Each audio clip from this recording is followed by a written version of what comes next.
Hello and welcome to the Gooner Talk, back again with you guys for another episode of what is our phone-in series. It's been a little while since we've done one of these, but I'm excited for this evening's show. There's always an opportunity to hear differing opinions on different topics surrounding Arsenal Football Club and getting the views of you guys, of course, in the chat box and those that tune into the show as well.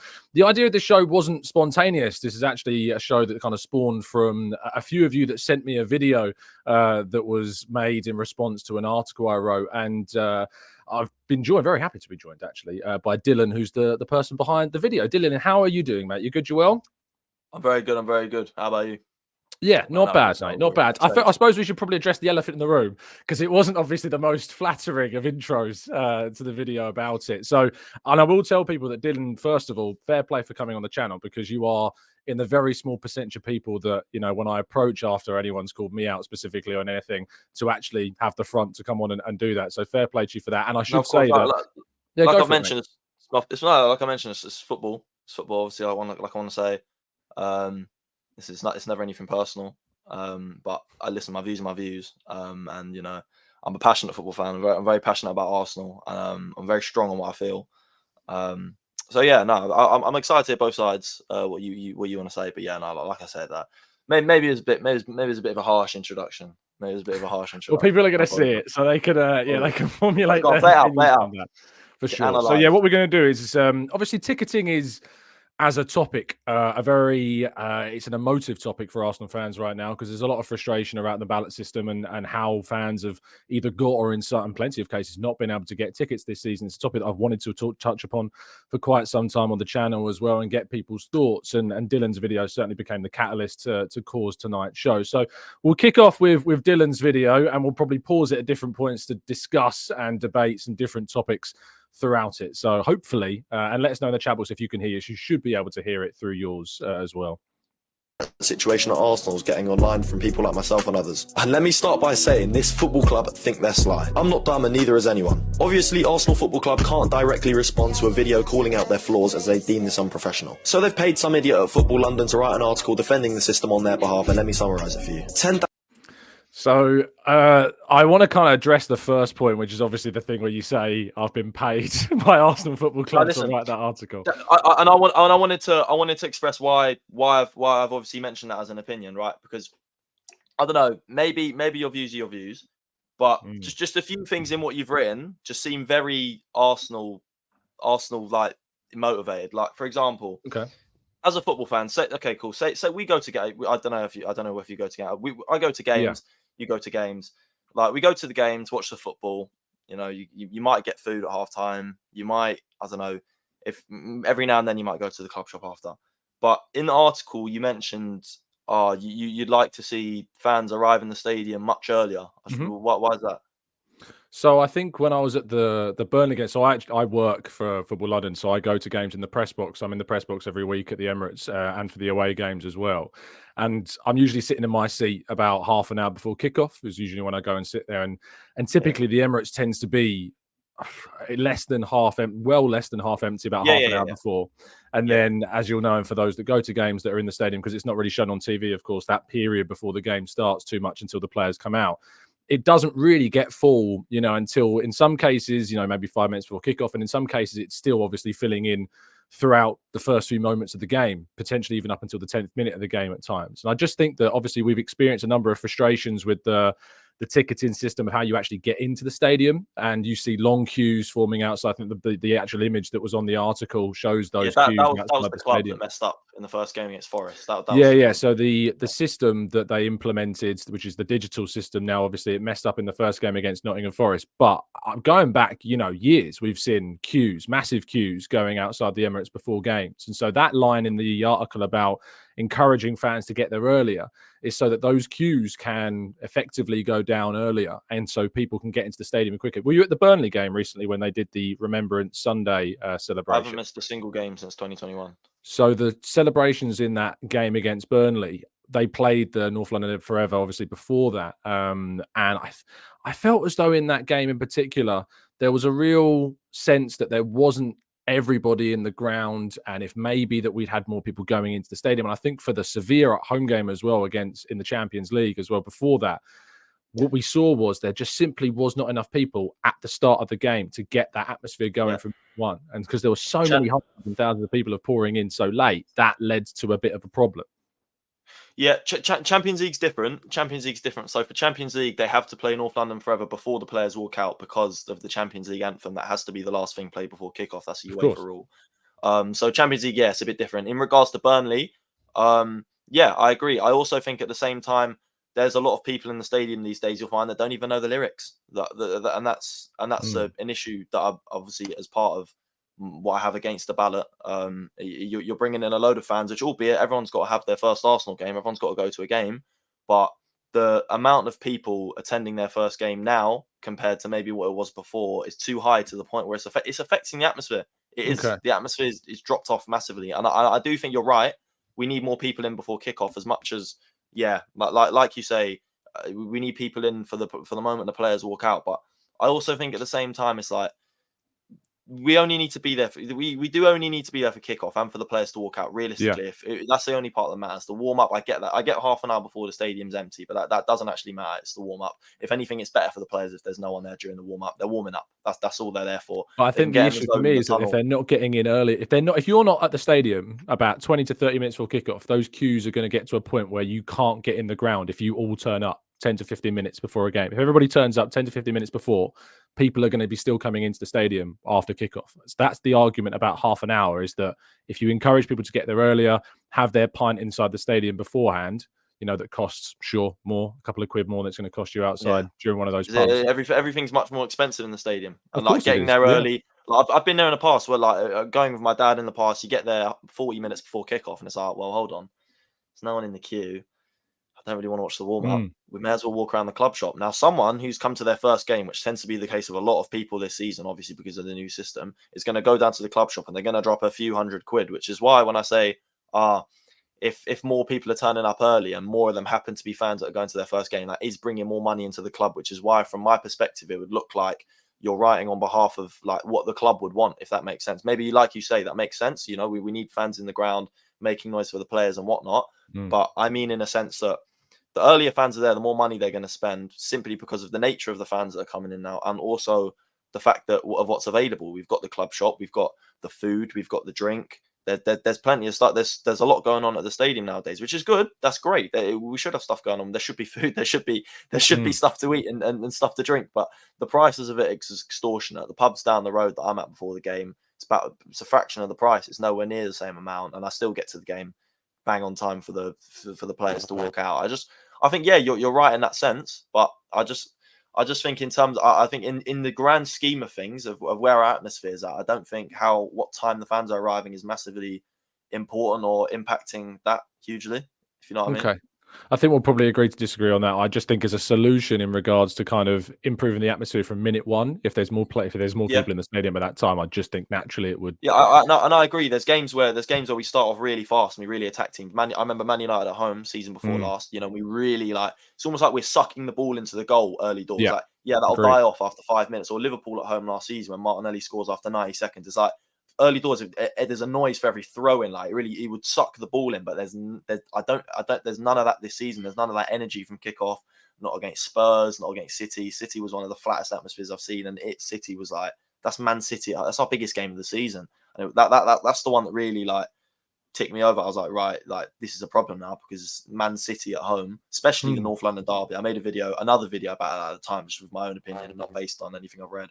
But yeah, no, go on. Carry on. Let's roll the video on a bit more, and then we can tackle some of the other points as well. 1,000 words and a whole load of waffle later, they reckon the remaining 17,000 seats in the Emirates Stadium is too small of a percentage to make a difference to the atmosphere, which is nonsense. So let's talk about the 17,000, obviously, because that's the number of fans. Basically, the 17,000 is not the ballot; it's the ballot plus ticket exchange. It's also plus the fan groups, I believe, are involved in that as well. In that 17,000, my question, I suppose, regarding that is, I felt like you misrepresented what I wrote in the article about the 17,000, because I wasn't at any point saying that 17,000 fans is not enough to make a difference to the atmosphere, because the further elaboration in the article talks about how the fact that the majority of those 17,000 are diehard Arsenal fans that were getting tickets through the previous way of getting tickets as well. And I think you alluded to a lot of what you said earlier in the show already about this idea that there is loads and loads of more fans that are coming to their first game. I mean, is there any evidence that backs that up at all? Yeah, yeah. I mean, the picture on your screen now, you see. Look, I mean, that it's jumping like the Yeah. stadium last season. Last season I sat and stood in the same spot behind that goal to the back, like not Ashburton Army, but like behind. Like it's our last season all year. Everyone stood bouncing. Everyone stood to nearly the corner flag. This season, I mean, if you play the video if you play it another Sure. second or two and then pause, if you could just play it another second, like literally another. Someone explain to me maybe, and then just pause it on the next frame. why last season the clock end looked like this, and now it looks like this. Yeah. So now this is behind the goal now. This is what it looks like in an area which is massive. Like, you know, behind the goal in the clock end is an area where most of the balloted tickets are going. That is where they're going. And this is what it looks like now in a game that's important. Like, these are important games. Like this was Fulham at home. Did we go 1-0? Sorry, remind me. It was 2-1. We didn't go 1-0. We were 1-0 down because of the Saka mistake. And Yeah. We won 1-0 down. and then drew So we're 1-0 down in the game against Fulham. You can't see it in the screen. It was when we were 1-0 down against Fulham. And this is what it looks like now. I remember last season, Saliba's scoring own goals and the stadium's on their feet, like trying to get behind the team. And like Bournemouth, we were 2-0 down and the stadium's erupting. 2-0 down to Bournemouth and the stadium's erupting. Like, there is a difference. There is a difference. And in regards to what you said about the 17,000 and how there's ticket exchange as well, they're also I haven't mentioned this, but there's been rumors of the fact that they're going to bring in a system where the only people that can use ticket exchange are those who have entered through the ballot. Now, that's fair enough. I do think that's fair enough. But what I mean is you are going to have the same people that are applying on the ticket exchange. Now, I think the ticket exchange has always been a much more efficient way, a much better way to get, you know, proper fans inside the stadium, because at the end of the day, it's about how much you want to be there. If you don't really want to go to a game, you're not going to be as inclined to stand up and make noise all game. If you really want to be there, like for example, if I've spent 3 hours grinding away on the ticket exchange to forget my ticket and I finally get that ticket, I know when I go there, I really care, because I've spent a lot of time on that ticket exchange going for it. So the ticket exchange is massively important and they can't get rid of that. And they certainly can't lock it off to people who aren't entering these ballots. But that 17,000, I understand. Yes, some of it's going to be ticket exchange, but we know the large part is going to be families of 4 who are coming from God knows where for their first game. And often not even Arsenal fans. I've seen Man United at home. That's a big rivalry. There's Man United fans in Man United shirts in our home end, like there. I don't know what you say. It's families of 4, like in the ballot. From my perspective, like, I feel like that. I mean, I'm assuming you're a season ticket holder, or no, I'm not. Are you buying tickets through the ballot? To find a way. Pardon? Oh, so you found a way to find a ticket. Okay, I understand. No, I'll always find a way. Yeah, of course. No, I empathise with that view. But you must have friends of yours that get tickets through the ballot, right? Yeah. Would you say they're diehard Arsenal fans? Yeah.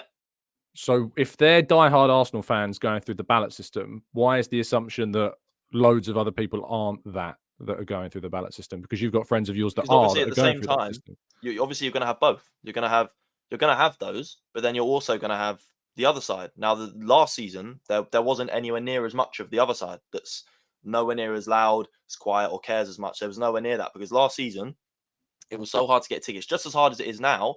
But now, initially, it's easier to get. Like I said, if you do get a ticket, it's at ease. You know what I mean? Last season, to get a ticket, even on the drop, like from Arsenal, was a nightmare. Like, I mean, I've been queues in this bed here, like there's just of course, and that's why they changed it. Yeah. Like you really want to be there. It's coming at ease now. So half the people, I wouldn't say half the people, can be more the people. Maybe like it's all luck. Like one game it could be 80% fans who've been going all their lives, 20% fans. One game it could be 80% fans who've only gone to their first game. The problem is that there's too many going to fans who are not going to make noise. Simple as they're not going to make noise. There's fans from other clubs, like I said. There's fans who are coming in for the wrong reasons. They're coming in for a day out, like that. That's if someone gets a ticket for a day out, that's great. Like whatever, good on you. But like, it's on the club. Like the club should be prioritizing the 12th man, which is going to help the team, rather than making extra money. That's my point. Like, I understand people need to go to their first game, but I think the club needs to prioritize the 12th man before they prioritize making a few extra quid. in the club shop. I just don't think that there's enough evidence to suggest that that is what's happening. Because for me, and I think the thing is that me and you, what we both agree on is that the atmosphere is not as good this season as it was Yeah, last season. nowhere near. So for those that are watching and thinking this is a whole debate about whether the atmosphere is good or not, be rest assured, both of me and Dylan agree that the atmosphere this season has not been as good as it was last season. And having been to the majority of games last season and certainly all the games at home this season, working them is it's been absolutely noticeable, which was the reason behind the article, alongside what has grown into a lot, for me, a lot of xenophobia around fans from abroad, fans coming into the stadium, fans that are going to the game perhaps for the first time, but in a lot of instances are coming from abroad for several times, that cost huge sums of money for them to be able to do that, because they are passionate. They are diehard Arsenal fans. They're as much of a fan as anybody else that lives, as I used in the article, a stone's throw away from the Emirates. And I suppose if I was to ask you a question, of those 17,000 tickets, you talked a few about percentage. On average, what percentage do you think are not supporters that are going to be chanting, going to be giving it their all during those 90 minutes? Too many, and enough less than it was last season. But And what, I if you know, were I to know put a that sounds percentage on it, what would you say? naive, but it sounds naive. But there's going to be more than there was last season, which means we're instantly worse atmosphere wise, and it's too many. Any is too many.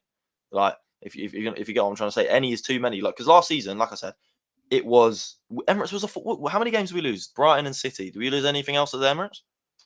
But there was loads of tourists that that people would describe No, them as this tourists is another problem which I want to get there onto. This is last another season. problem. There's always going to be tourists at the game. Blah blah blah blah Yeah, blah. Touting is a massive problem. Touting is a yeah, massive problem. 100%. And one thing I want to discuss with you, if you've got time, is Of maybe course. possible solutions for both Yeah. to get because I'm bearing in mind, I still think last season's system was also terrible. Like at the end of the day, like yeah, the atmosphere was better, but the only people that could get tickets on the drop legitimately were people who aren't working 9 to 5s. And how much of the Emirates Stadium statistically is working 9 to 5s? Like if someone's working a 9 to 5, luckily last season my job I wasn't working a job where I'm up early in the morning, working in the pub, which is later in the afternoon. It's different hours. If you're working a 9 to 5, 8 to 4, anything like that early morning job, you're not on that. You can't. You just like we have to live. People have to make money. Like this is life. Like you got to be working. You can't be on the drop. Now for me, last season it was good for me, but as a whole, I understand as a fan base, we've got a large percentage of people who deserve to be at the game that aren't at the game. That's still the case, even with this system. So we're on both systems, we've got a large amount of fans who deserve to be at the game over certain people who are in the ground. That's what I'm trying to say. The only people that I think deserve to be at a game more than somebody else is if they are not an Arsenal fan. That is the only thing that stops them from not deserving to be at an Arsenal game. I disagree. I think a lot. I think a ticket system should have some element of loyalty. There should be some kind of How do you loyalty define system. loyalty? I don't think someone who's been going for 10 years. Yeah, if they don't have a season ticket, so be it. But someone who's been going 10+ years shouldn't have to miss the North London derby, while someone who's going to their first game and doesn't know afterwards is going to get to go to the game over them. And it's in cool. If they know someone who's able to sort them, whatever, that's fine. The game's a game. Do you think there's I'm more than talking in a legitimate 60,000 system where people it's that have been luck-based. to It shouldn't Arsenal be for 10 it shouldn't be years? the case. So what? Do you think there are more than, let's say, because obviously we've got our season ticket holders, so let's use the 17,000. Do you think there is more than 17,000 people that have gone to Arsenal for 10+ years? More than 17,000. I think you could. There'd be a case for that. Yeah. Yeah, I think there's a definite possibility. Yeah. Yeah, I think there's potentially upwards of 100,000 people that could say easily that they've been going to Arsenal. Maybe not every game, because it would be impossible, but been going when they can for the last 10+ years. And Yep. so therefore, would there not naturally be thousands of fans that have been going for the last 10+ years that therefore are going to not be able to get a ticket? Yeah, and this is a problem. This is another massive problem. So, like I mentioned just before, the ballot system's an awful system. Like it's a terrible way for getting tickets. I don't think it's a good system. Whether we think the atmosphere has dropped off because of the ballot or not, last season the atmosphere was good. The only thing that's changed ticket wise is they brought in a ballot system, and the atmosphere has got worse. So I mean, it's hardly a coincidence. But my point is, there needs to be an element of loyalty. I think they need to bring in a system where people who have been going to games get rewarded, So and to begin with, you need to be able to get a ticket on your membership, because I mean, the last time I went into the Emirates Stadium with a ticket that was actually on my membership, Dylan White, was Arsenal versus Fulham this game here, this season. That's the only game I've won on the ballot this entire season. And I did 38 out of, no, not 38 out of 38. I did all the home games last season, that rubbish Juventus friendly before the World Cup final, Emirates Cup. I did every single game last season, and plenty of away games as well. And I can get one ticket, on my membership for the whole season. Of course, I get what you're going to say. There's going to be other Arsenal fans. I get it. I'm not the only one. I understand that. No, you're far from the only one. This is why I think the ballot's a problem. But I also think last season's was a problem. And I've got ideas for what I think could help us. But it's just whether or not the club are willing to take action. Because right now, my problem is that I think the club are too happy to make money more than they are prioritise the 12th man of the team. That's simply how I view it. I get what you're saying about how there's other diehard Arsenal fans, there's other this and there's other that. We can't accommodate for everyone. I understand that, but there has to be an it can't be an even, like, everyone can't have the same chance. It's not fair. It's not fair. Well, there's close to 300,000 members, and there's only 4,200 tickets to go around to those members. So there's how many members are there? Close to 300,000. Close to 300,000. Well, there you go. So what? Considering we can fit 17,000 members, and then I mean, loads of people are going to miss out. But now think about how many of those members are Arsenal fans who aren't regulars. So some people can't be regulars because they can't afford to go, I guess. You could say that someone who can't afford to go to a game every week is no less of a diehard fan than someone that can go to afford to go every single week. No, of course. But let me propose an idea, yeah? Cool.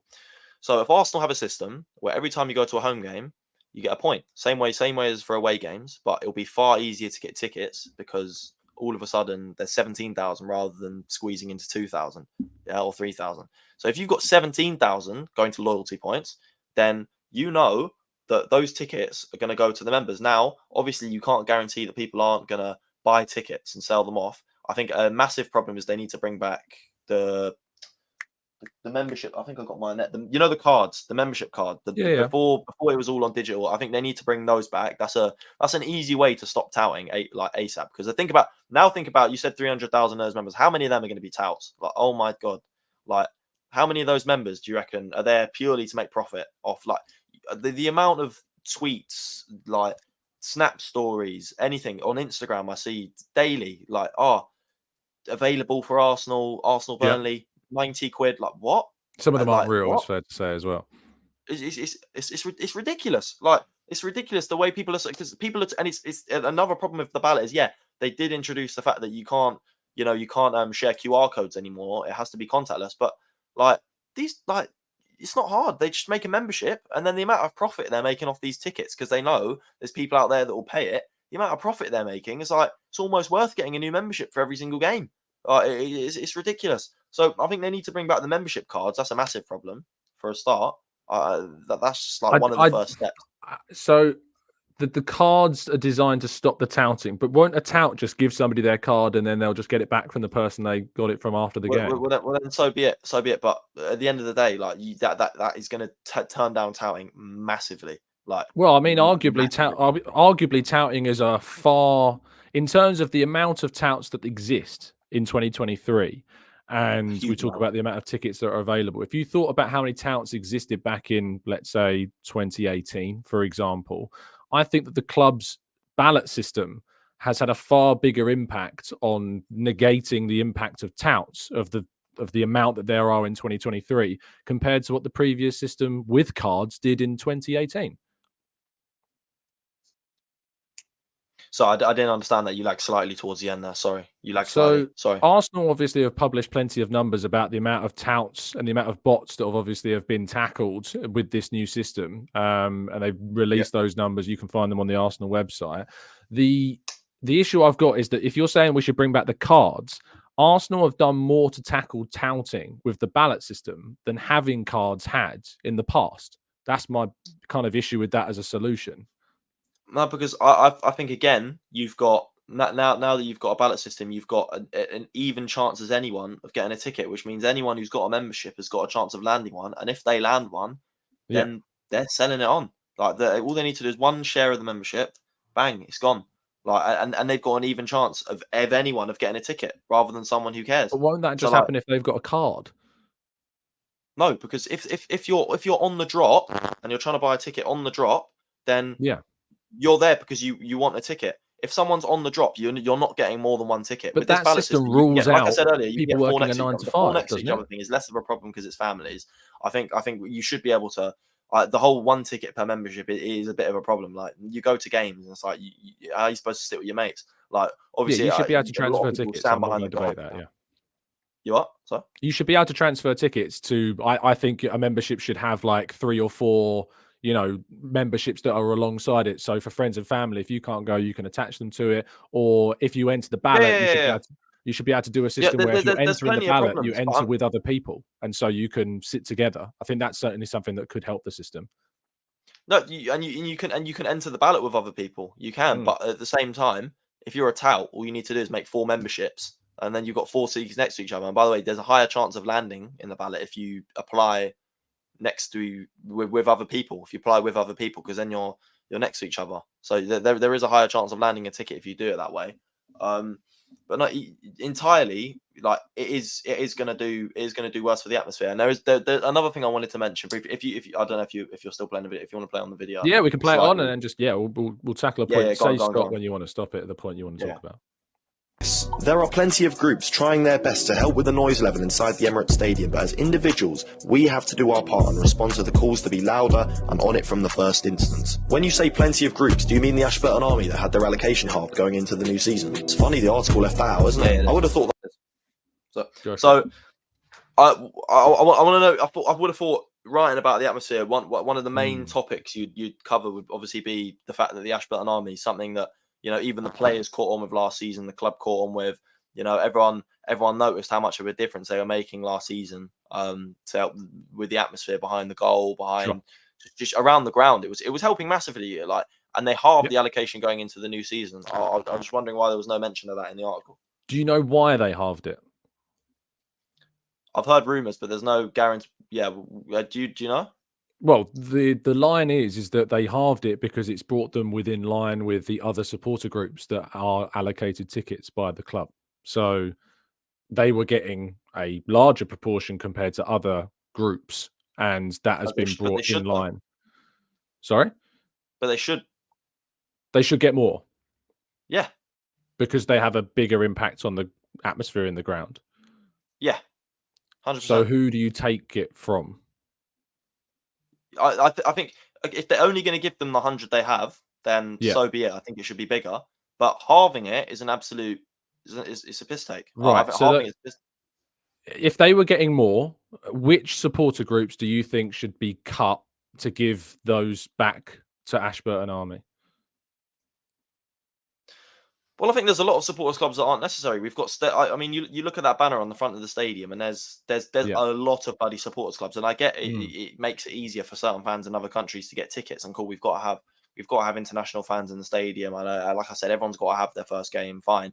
But like again, this is another instance of prioritizing the brand of the club over the 12th man, which is going to help the football team on the pitch, which is again the most important thing, and that's something this club forget about so much. They forget about, oh, hold on, we are a football team.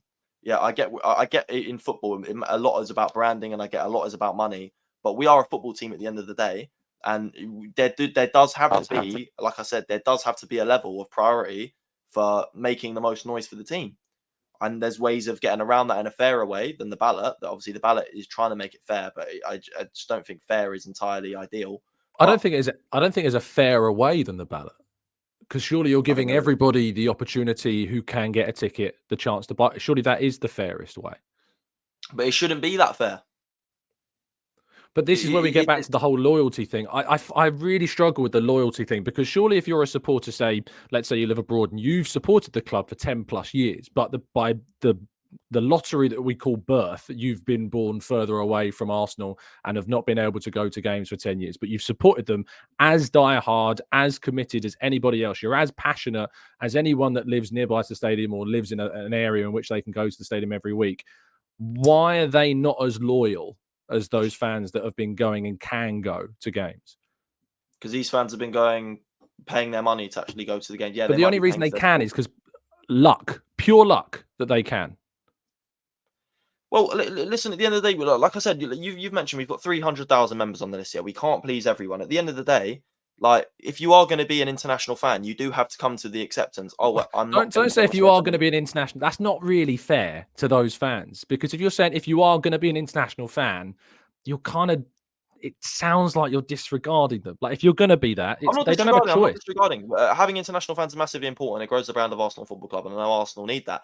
But like I say, in a way, if you are going to support Arsenal from Malaysia or wherever these supporters clubs are, there's plenty in Malaysia. There's loads of African sports clubs. There's American sports clubs. If you are going to support Arsenal from all of these places, you do have to accept. Like, I'm not going to get to games. If you imagine you're in London, you bump into a Manchester United fan, and you're like, "Why do you support Man United? Like, you're not going to get to go to games, blah blah blah."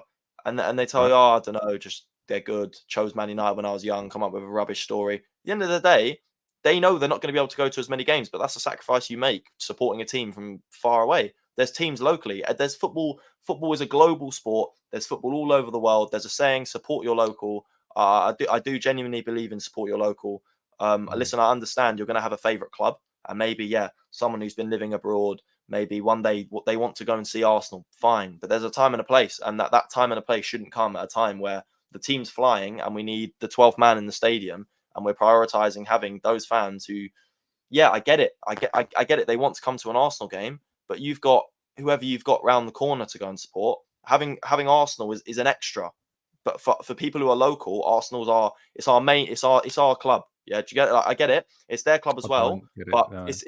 We're the local. Like, they've got another club which is your local. You can go 10 minutes away. You can go and support that team. Arsenal's our local. This is our team that's close to us. Yeah, like this. This is why I say people who are local deserve to be there more than people abroad, because people abroad it's their second choice. And if it isn't their second choice, then, like I said, you do have to come to a level of acceptance that you're not going to get to go to games like that. I can't agree with that point. It's not a second choice. You know, supporting Arsenal is something that people can make in terms of, like, if they've grown up abroad and they want to support a team, they can choose Arsenal. Some people who are abroad, their families have supported Arsenal for years, even though they're older. You know, they've inherited Arsenal living abroad because their family supported Arsenal. They don't chose to support Arsenal. Their dad or mum or family members, or they may have family members back in the UK that live near Arsenal or go to games at Arsenal, and so they've got that link. And so for them, it's not a choice. I don't think it's as simple as it being a choice for everybody that lives abroad. And look, I see comments like this from Benjamin. No Yanks. That is borderline. It's not even borderline. It is xenophobic. Like, and would you agree? Listen, like, I'm asking a simple question, saying no. No. I understand what you're saying. Like, there's circumstances to everything. People, being from abroad and everyone, like, deserving a chance to go to the game. And listen, you might be born in to support an Arsenal.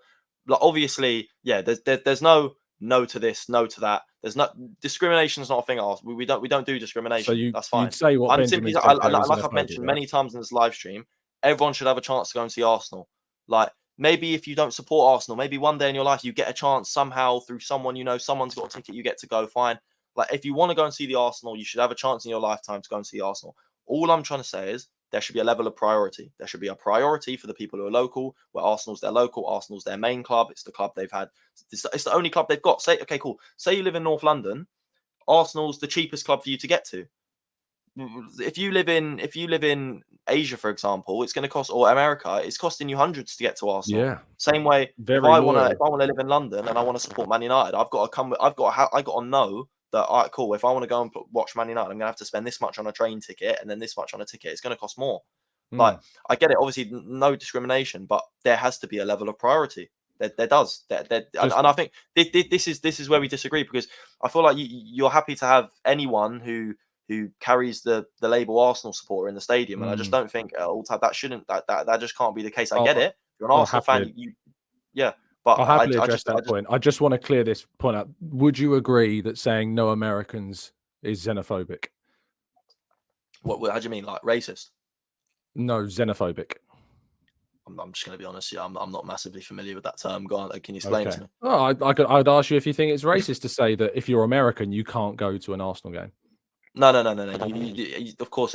If you're American and you support Arsenal, you should be able to go to. Of course, I disagree with that. You should be able to go to Arsenal games. Everyone should get a chance. Like I've mentioned a few times, any Arsenal fan should get a chance to go and watch the Arsenal. I'm just saying, like I've said, I obviously disagree with that. There has to be priority for the people in England over the people abroad. Hence why I mentioned the Ashburn Army have to have their allocation over, which is benefiting the team over someone who's going to fly in from God knows where. I mean, the amount of supporters clubs on the front of that stadium. If I get the picture up now, like some of these countries that are getting allocated tickets, like why can't you just get a membership and get one on there on the ballot? Why is there an allocation every game for this certain set of people every game? Well, why can't they just get tickets? I don't like that phrase. Certain set of people. That's not okay. I just think that when it comes to fans abroad, are as passionate as you are, Dylan, about the Arsenal. There are fans that are abroad that don't live here that are as passionate, that care as much about this club as you do. But the only reason there are, and there's not. There are, but there's also not. Yeah, of course, there's going to be some that aren't as passionate as you. But I personally think that anyone that supports Arsenal, anyone that says Arsenal is my team, that's the club I want to go and support. Like you said, there's Man United fans at home, and I'm going to sit here and I'm not going to disagree with you on that. I don't think they should have access to it. I don't think there's any way of stopping that. But this is the problem. Anyone can get one. Well, I don't know how you stop rival fans from entering the home end. I don't know if that's ever going to be possible, mate, to be fair. Well, number one, if you see, I mean, Man United at home, I remember that day was boiling hot. It was sweating hot outside. I remember having my top off after Rice scored, and my top didn't go back on until I reached the chicken shop on the Holloway Road after. It was boiling hot that day. So I can't imagine they've come into the stadium with a puffer jacket to cover it up. So someone's let that guy walk into the ground. And the fact that they've got a ticket in the first place is again, because it's a lottery. It's a lottery. I'm not going to disagree with you. If you're walking into the Emirates with a Man United shirt on, you shouldn't be allowed in the Emirates. I think I'm not going to disagree with you on that. There's no debate there for me. I just don't know what the solution is beyond, saying to the stewards, don't let anyone in that doesn't have, that has the colours of a rival team. I don't know what you're suggesting as a solution, ticket-wise, selling tickets to eliminate that. I don't think there is a way of eliminating that, because you could have people that are sitting on the system for 2 hours in a queue that are Man United fans that are trying to go to the Arsenal because they want to go with their mate or they want to go for tourist reasons, But it's the biggest thing for me is the whole loyalty argument. I think is just so incredibly flawed, because and I know for a fact that there are fans that are coming from, for instance, there is the supporters that come from Asia that have this label as being supporters that are only there as tourists, which in itself is incredibly offensive. But there are so many instances that are growing around this club of fans being abused just because of the fact that they are presumed to be quote unquote tourists, which is, as we've agreed upon, incredibly wrong and discriminatory to those fans. The loyalty aspect is just, I can't get my head around the idea that fans in England should be prioritized. You've got to understand how that comes across. It comes across quite bad. Like I said simply, I think, yes, I've agreed with you that everyone who supports Arsenal should get a chance to go to the stadium, and there should be no discrimination against people who are from abroad, of course. All I'm trying to explain to you is I think people who are local, and Arsenal is what they've grown up around, and Arsenal is their team, they have to take priority over someone who's got a club around the corner, but is choosing. But they're choosing Arsenal over a team round the corner. They're on the other side of the world choosing Arsenal over a team they've got. You've said that there should be no discrimination, and then you say that the system should discriminate against people that aren't local. It shouldn't discriminate. It shouldn't discriminate. It gives all these people a chance. It shouldn't discriminate, but it should have a level of priority. By giving priority, you're discriminating against other people that don't have that level of priority. I'm not, because there's games where, for example, we played in the Europa League last season. Games not selling out. I'm having to give away tickets to people on the Holloway High Road. You can't get rid of tickets. Those are the games where, and this is something I want to come across as well. I think something we need to introduce is, like I said before, a loyalty point system. Those are games where, say they had a loyalty point system, a fan who doesn't go as much, they can build up their points. And then, say games like that, you can go to games like that. You go and see the Arsenal. But like I said, I just think in the North London derby or Manchester City at home, where the 12th man needs to be at the heart of what's important that day, there shouldn't be, it shouldn't be even. It should be loyalty based. There's a reason for away games that certain games sell out to a certain amount of points, because that you need on the bigger games, you need your most hardcore die-hard supporters who've been going the longest in that ground to make sure the team have the best chance of winning. That's why the away system works like that. I'm trying to say I think they should have something similar for the home system, which will still allow fans from abroad to get tickets. It will still allow, I don't know, it will allow anyone to get tickets, but largely, like I said, it will allow Arsenal fans, if you support Arsenal, you can get a ticket. But all I'm trying to say, there has to be a level of priority for the bigger games. Like, you can build up your points in the smaller games, and then you can work your way up. Like, it's simple. That's my idea. I just think that my thing is priority, and Arsenal are prioritizing the money. I just think that I just think that any form of priority is in itself discriminating against those fans. But it does by definition. Like, by definition, I know, but you can't please everyone. There has to be a level of it. Like I said last season, you can please everyone. You do a ballot system and you give everyone an equal fair share of getting a ticket. The atmosphere, which is the most. Well, you're not necessarily sacrificing, because so what we haven't discussed this show is what I wrote in that article for my reasoning of why the atmosphere, I think, has dipped.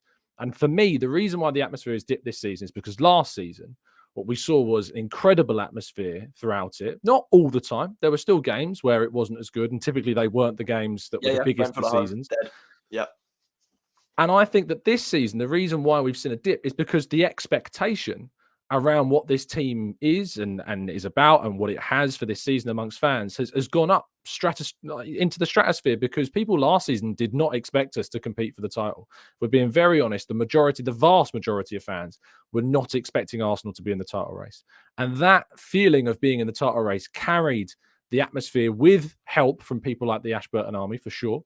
But this season, I don't think the allocation of the Ashburton Army dropping from 100 to 50, I think it's gone from 2, is as much of an impact on the whole 60,000 seater stadium as fans going into games expecting this team to be challenging for a title, having not scored inside, say, the opening 10 minutes against Burnley, or the opening 10 minutes against Forest, or the opening 10 minutes against teams that we are, as fans, expecting to be beating. And if we're not beating these teams early on in games, I just think the atmosphere very quickly fades, and it gets, and I think Red Action talked about this, it gets very similar to the types of atmospheres that we've seen in the past at the Emirates, where we're not beating these teams early enough, and so therefore the atmosphere starts to die and fade away, and unless we score, it doesn't pick up again. And I think it's that change of expectation that has dramatically had an impact on why the atmosphere, for me, has dipped more so. But I'll let you respond to that theory. I agree with. I definitely agree with that to an extent. I don't feel the same excitement. I'll still go to the game and make sure I sing my heart. I'll make sure I do what's needed to help the team at the game. But I genuinely don't feel the same excitement going to games this season as last season. But that should be that shouldn't be the case. Again, like I said, I know I'm going to be stood in the ground, and it's not going to be loud around me. Yeah, you mentioned obviously that the expectation is different to last season. But if anything, the expectation's up this season, then why, as a fan base, wouldn't we be more behind the team? Why wouldn't we make more noise? Why wouldn't we have our chests out more? Obviously, if you go to a game in 2018 where we're playing Man City at home, you're walking into the stadium thinking, you know, I've got to play City today. Probably be 2-0 down in 20 minutes. But now we're going to City. They've got no Rodri, and it's like we should be going there. Like, let's have it. Like, come on then. Like the stadium should be should be bouncing. None of this expectation. Like, it should be a case of, right, here's City, let's go and beat them. I agree. I agree with you when you said, obviously, there was still games last year where the atmosphere was that. Yeah, of course. The smaller games where the game is easier, or the game just isn't. There isn't as much on the line, whether it be earlier on in season playing against. I agree that there were games where the atmosphere isn't as good. But my issue is the big games now, where I don't think the whole expectation thing applies, because I think if anything, it should be more noisy now, with the expectation that if we're going to play a team like Man City or Chelsea, we should be confident going into this game. Not to the point where we feel we should sit down, but to the point where we feel, yeah, right, let's go, let's give it, let's chant, let's sing about how City are run by all. Let's just give it to City, and knowing that we're confident in the team on the pitch. And if you kind of get what I'm trying to say, I feel like the expectation thing, might be an issue, but I feel like if anything, it's wrong. I think it should be a case of we want to make noise if the team are good. I think the team being good is a reason to make noise. I think 5-6 years ago when we won the Wenger in the late days of Wenger, the stadium was like, oh my god, like, and that's it. I remember when we played City at home 4 days after the Carabao final, the stadium's nearly empty, and it's like it's the driest thing you've ever seen. Like it's dead, and that comes off of the players on the pitch.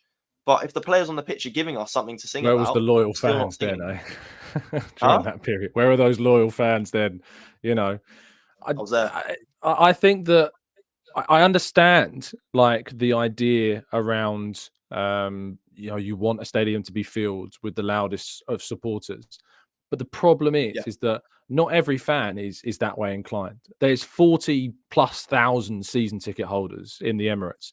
And you know, not all of those are going to be of the type to be on their feet all game. They just aren't. And we know that from going to the stadium for years and years and years.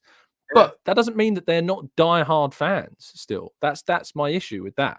And I just think that cutting the Ashburton Army from 100 to 50 is going to have an impact in terms of the noise that group makes and the knock-on effect in the stadium. But this feels as though like it's been completely eradicated, apparently, like the atmosphere because of that cut allocation, because also, as you're arguing, I don't think it's with the because of that ballot. cut. Like I said, I think it's because of the ballot as a whole. I just think So the I think ballot's that a cut is a higher massive proportion factor. for you than the cut of the Ashburton Army. Yeah, but I think at Yeah. the same time, I think if you're halving the Ashburton Army allocation and you're using the 50 diehard supporters who are there every game, singing all games to the point where sometimes they're not even watching, they're just trying to get it going. If you're cutting that to 50 and you're replacing it with an international supporters club, what I get it, inclusive, but what does that say? If you're trading 50 diehard fans who are going to improve the atmosphere, whether it be big or small, a big improvement or a small improvement, what does it say if you're halving that and you're just trading it for an international supporters club? What does that say? Because we all know, if an international support, Arsenal don't care about the international. Arsenal do not care about the fans abroad. They don't. What's the They don't care about evidence the to fans in support Asia. that? They don't care about the fans in it. They want money. Money is the important thing. The reason the international fans are able to come into the stadium and they want the international fans in the stadium, I'm not calling them tourists, but even a fan who's a diehard fan, like you say, been supporting Arsenal all their life, maybe even been to a few games in the past when they lived in England, now they live in Asia. That person who comes to the Emirates is going to go to the club shop. They are going to spend money in the stadium. They're going to make the best of the matchday experience. I live a stone's throw away. I don't get it. Yeah. They're going to make the most of they're going to make the most of it. The international fans are factually going to spend the most money because they're not there every week. The person who's there every week is not going to spend as much money. Now, if the club are trading 50 diehard fans for 50 supporters abroad, instantly that tells you it's about money. And like I say, this club do not care about the international fans because, like I said again, Arsenal's a rich club already. We've got a lot of money. Arsenal's a massive brand. Why are we in America every year? Well, they probably care about international Arsenal have fans. a massive fan base in Africa. When was the last time we played a pre-season tour to Africa? When? Well, name the last Premier League club that did. I'm not saying Arsenal are the only club who are a problem with money, but Arsenal are it's an example. I'm not saying Man United care about their international fans either. Arsenal do, like, because what I feel like you're defending here is defending the fact that Arsenal are inclusive. We need to be inclusive for the international fans, and blah, blah, blah, blah. But the club actually do not care. Like that. That's genuinely how I genuinely feel. That's your opinion. It's factually incorrect based upon the evidence that Arsenal go all around. If they cared so much, then what they say that the American fans, we need to like give the American fans abroad, let them see the Arsenal. You know, the American fans came to the stadium the other day and they're all meeting the players after the game. Why are they meeting the players? But why are the American fans meeting the players over the fans who go every week? Oh, I wonder why. Maybe it'll encourage them to come back. Do you think that fans here have never met any of the players at all? No, but you know what I mean. Well, on Instagram after the game, there's a section of about 50 USA fans that have all come over. I don't know how USA supporters, USA Arsenal fans who have stayed behind after the game, which has obviously been organised for them to meet Declan Rice. That does not happen for the average match going fan. It doesn't. And if it does, it's not through the club. Yes, would you agree? So after every single game, I'm standing in the mix zone waiting for the players to come through to do the interviews. Opposite the mix zone, every single Arsenal player meets fans after the game. Every single game. So there's a group of, I'd say, usually between 10 and 20 supporters that stand opposite us journalists in the mix zone. And every single player is encouraged to stop, take pictures, take photos, sign autographs, sign shirts, every single game with fans Right. that are from local areas that have come to the game because of foundations in some ways. But they do meet the fans. I can combat that easily because you say that, and they're staying after the game. If your point is that all you need to do as a fan is wait after the game for 20 minutes to meet these players and maybe have a chance of them looking in your direction. The other week, I'm with my mate. He's got a friend who plays for Sheffield United. He wants to wait after the game because he knows his mate's going to come out and he's going to do the cool down after the game, and he wants to say hello, blah blah blah, have a chat. That's completely normal. He's got a reason to be in the ground after the game. The stewards are actively removing people from the stadium. If you're there any longer than 5 to 10 more minutes after kickoff, you're like, right, you got to go. Right, you got to go. Right, you got to go. There's 50 or something. We've seen the picture. There's so many American fans all in one place. Yeah, so it's been a asked to leave the ground. pre-organized It's been organized. Yeah. It's been organized. It's been organized. Of course, but I don't see what the problem is English with fans. That doesn't happen. Well, so what you're suggesting that what's the solution to that? Because as I said, every single game. My point is, again, the American fans are getting an opportunity to meet the players. It's encouraging them to come back more. They want the Arsenal want the abroad fans more. Hence why, like you said, they've cut the Ashburton Army, which is good for the team and the atmosphere, and they've brought in international supporters clubs. They want the money. They want the international fans because the international fans are going to spend more in the club shop. They're going to spend more in the stadium. They will, and then if they want to come back, then that's a whole load more money for Arsenal Football Club. But the fan who goes every single week is not as likely to spend as much money as a fan coming from abroad. That's just a fact. I think the issue is that you're overestimating the revenue that brings in comparison to all the other revenues that the club has regarding Every penny counts. Of course it does. But what I'm saying is that I think there was a statistic that went out saying match-going fans at Manchester City account for around 10% of their overall revenue at the moment, and that we are moving towards a place where match-going fans, That's a lot of money. Of course, there's a lot of money, but there's 90% of things that are bringing in money that are nothing to do with the supporters. So I don't think that necessarily. I think you're overestimating how much money is being made from that side of things, with just the supporters going into the club shop that are buying things in the Armory and things like that. The amount of money that the Armory makes every year in regards to Arsenal's yearly revenue will be a tiny percentage. Like in the Armory, for instance, just a tiny percentage. What's made in regards to kind of the food and stuff that's in the stadium for all fans, that all fans use, not just fans from abroad, certainly.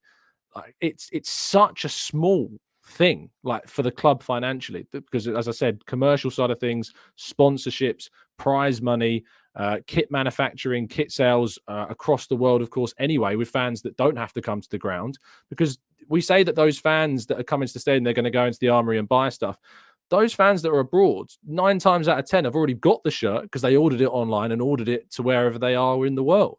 So I just think you're massively overestimating the financial benefit the club gets. No, if you want to say it's overestimating, that's fine. I still think 10% in any regard is a massive percentage of. If you make £100, that counts all match. Arsenal make 100 million. That's 10 million. We know Arsenal making more than 100 million a year. Think about the money they are bringing in from the club shop. It does make a difference, whether it only be 10%. It's not 10%. It's only 10%. That's specifically for that 10% is talking about match-going fans, regarding ticket sales, regarding everything that's made on a match day for fans. That 10% for Man City is coming from that. The club shop will be, I'd probably assume, far less than 1% of what the club's revenue is. The Armory, I imagine, makes far less than 1% of what the club makes in a year. I'd be pretty. Like I said, every single penny counts. Like I said, the club needs to make money. The club wants to make money. That the club is massively is a business as much as it is a football club. And I understand that. That's you've got to run a club. You've got to make money. The club does have to make money somehow. But like I've said again, the people coming for their first game are going to spend more, and that money adds up. It does. It does add up. It does. When you've got 17,000 fans that are coming in. That of course, your season ticket holders might go in after a game, but like with your 17,000, think about how many of them are going in spending. I don't know if we've lost Dylan. Oh no, you're back, Dylan. Sorry, your connection went a bit off there. Are you back? Can you hear me? Can you see me? Hear me? Your connection went a bit odd. Yeah. I can hear you. Okay.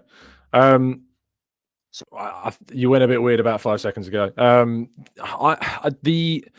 The set again. I think the thing again, we're talking about the 17,000. It's almost as if we're talking about the 17,000 are all like as are defined by some as tourists, which again I think is just the worst way of describing any supporter, really. And I mean, you did focus in on that word tourist, like, because I use the definition of it, which is a person going somewhere for pleasure, which is what everybody is doing when they go to a game, wherever you're from. No, but you know what I mean. Obviously there's a word definition, but it's silly to bracket every Arsenal fan who's going to games with someone who's like. I think it's silly to bracket every fan that comes from abroad and call them tourists. No, but not every fan that comes from abroad is tourists, because like you've said, there's plenty of fans who've been before who are just coming from abroad because that's where they happen to live now. But again, all I'm trying to say is there needs to be a case of loyalty. I've got ideas of what would be a far better system than what we've got now, what we had last season, or what we ever had. There's far better ways of functioning it. But I just think we're doing it in the wrong way. I don't think the ballot's a good idea. I don't know if you think it's a good. Do you think it's a good idea? You think it's? I think the ballot needs work. I think it needs refinement. I think it needs to have a cool down system so that fans that get to go to one game then can't go to the next 3 to give somebody else an opportunity to go. So it means that more can go. I think that the ballot system needs to work in a way in which it can enable more fans to go together rather than being spread out more across the stadium. And ultimately, the ballot system has been brought in place for a number of reasons. One is, of course, to tackle touts. 2 is because it's talking about specifically the idea that we need to make it fairer for supporters that, say, work in the NHS or are teachers and can't sit on a queue for hours in the morning to then jump on. Everyone needs to be given an equal opportunity to be able to get a ticket. And there are fans that are diehard and that will scream their lungs out but can't get in that queue because they aren't able to because of the job that they do. So it enables more fans the opportunity to do that. But I think the biggest issue that people find is with this system is that it's a simple supply and demand problem. There is just thousands and thousands more fans that want a ticket than there are tickets. And I just don't think that there's enough evidence to suggest that the ballot is the reason as to why our over expectations this season, why the atmosphere has dipped. So yeah, that's where I'm at with the ballot. I think it is the fairest way to divvy out tickets to supporters. But fair doesn't benefit the team. What do you mean? Fair doesn't. We've both agreed that the atmosphere is worse this season than it is last season, which does rub off on the players. Right. So instantly, it's How worse. many trophies did we win last season? No, we were. I'm well aware. We're still far off where we need. So in the 2013-14 season when we got our FA Cup, and we talk about the FA Cup's won against Villa, against Chelsea, and we talk about the 1-1 against Hull City. We didn't have a ballot during those systems, but we won more in that season, despite the fact that there was no ballot in those seasons. Last season, there was a better atmosphere. We ended the season with nothing. We got the closest we've ever got to a title that season. And I think the main reason wasn't because any atmosphere fell away, but because of the injuries that we suffered during that season, the likes of William Saliba, etc. I think this season as well, the atmosphere has dipped. We're 1 point off Manchester City. We've beaten Manchester City this year. We are more resilient than we were last season. And yet apparently our atmosphere is worse. So I don't quite get that. You've already admitted it's worse. It is worse. But what I'm saying, the point here is that I don't think people suggest we're worse than we were last season as a football team because we're not playing as good football. But we've beaten Man City, which we didn't do last season, at home. And the atmosphere was good in periods, not throughout. And I think that there's obviously you want that classic, you want it to be a fortress. You want it to be a loud arena. You want it to be somewhere that's intimidating for other teams to come. But I think that comes with the territory of the team and their performance more so than necessarily the stadium. Because trust me, there are plenty of stadiums around the country with a better atmosphere than ours, and their teams aren't exactly winning. So it's not to do with the atmosphere as a primary reason why a team succeeds. And as long as the team is succeeding, we need to look at that fact and that rhetoric that the team is doing really, really well, despite the stadium being maybe not as good. But this season we've done better things already, like beating Manchester City, for example, that we didn't do last season, even with the atmosphere not as good. So do you see where I'm coming from with that? I understand that. So what you're saying is you don't actually think atmosphere makes a difference to how the team plays. I think that it can help. I think it can help. But I think that last season's atmosphere was better than this season's, and yet we're doing things that we didn't do last season, like beating I hear Man that, City. but we're also drawing to Fulham and drawing to Spurs. It's like We got battered the Spurs 3-0 game. last season at home to Brighton. The league was done there. Yeah, there was obviously the atmosphere was pretty much. I think the atmosphere was pretty much dead by Brian. And we saw come the 90th minute, like people were got. To be honest, rightfully, like that game against Brighton was an absolute disgrace. If the team are not gonna show any effort, that's a whole other case. If the team are not gonna show any effort, they can't expect any effort in return. But my issue is when the team are clearly trying, they're seeing out Man City for 90 minutes. I know you like you described it, it's not an exhilarating game.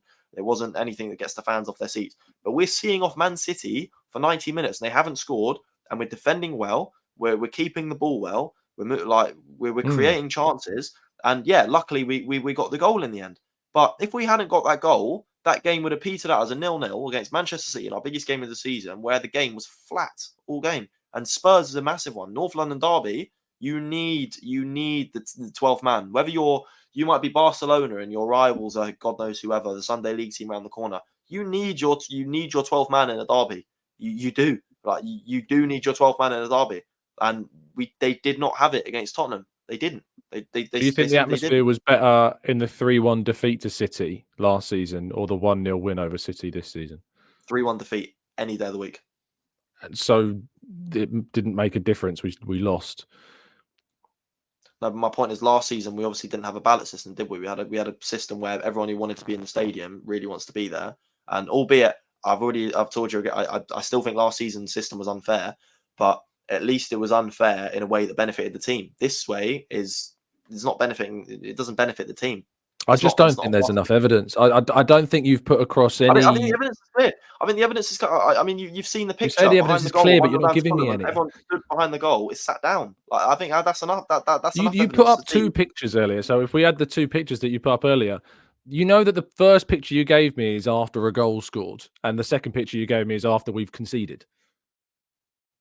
No, it's not after we conceded. It's not directly after. You said it was after we conceded against Fulham and we were 1-0 down.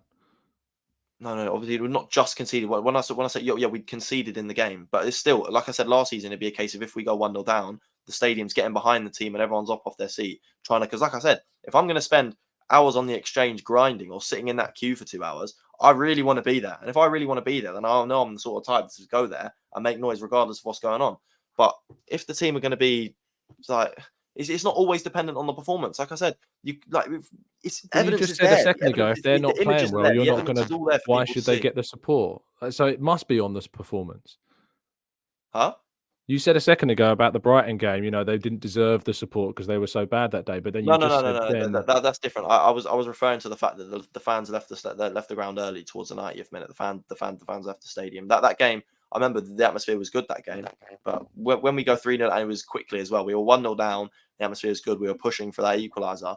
But I think I seem to remember we conceded 2 goals very late, very quickly. And that's when the stadium started to empty out. The game was done. It was a game where we needed to win to keep the title alive.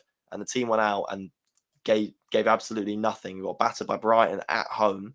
That's a disgrace. I'm not saying the team, they got the support from the fans. They didn't use it. They threw it back in our face. And when the game goes 3-0 to Brighton, everyone's leaving. I don't think that's any discredit to the fans. I think that's a discredit to the team. I just don't think that you can use that and then turn around and say that the fans should be going and giving their all, etc., but then say that you can't give them full support when they're not performing well. I think we should be giving them the maximum. They got full support. What I'm saying is when the game is done and you've performed like that against Brighton at home, the game is done. It's 3-0. It's the 90th minute. A fan should have every right to leave. If you want to stay to the end, that's great. I fully respect that. I've been there before. I've stayed till the end in certain games. But that particular game, that game in particular, even myself, I left. It's like, why am I stood here? Like, I may as well go international and get fans that stayed throughout the entire game. Like, I remember when we played Man City and we lost 2-1. I remember I was in the ground at least another 5 minutes after full time. The stadium when we lost 2-1 New Year's Day. Stadium was unreal. The atmosphere was great. Like we'd lost, but the fans saw that there was a massive effort from the team. Yeah, we got robbed, and the fans were able to appreciate that. can't appreciate losing 3-0 at home to Brighton. I don't think anyone can appreciate that. Like, effort is a massive case. I think some fans might turn around to you, especially because I know that there are international fans at that game that stayed until the end of that final whistle. You said that you left before the final whistle. I'd argue in that game, those international fans showed more loyalty than you did in that Yeah, game well, they're because getting they their money's stayed worth. there. They come but this is just common sense. If I live close by, it's easy for me to leave early. If they're Their hotel might be coming close all the by. way from God knows where, I'd get my money's worth. Like I went to watch us play Reading last week, under 21s. Stayed till the final whistle because like I've come all the way to Reading. I'm not exactly going to go home early, am I? I've come all the way to Reading to watch the game. We get But you would have left if it was Reading. home when you were 6-2 down. Huh? If you were 6-2 down at home, you probably would have left. Is that what you're saying? It depends on the performance, and it depends what time of the game. Like I said, there's a massive stigma around, you stay till the end, of course.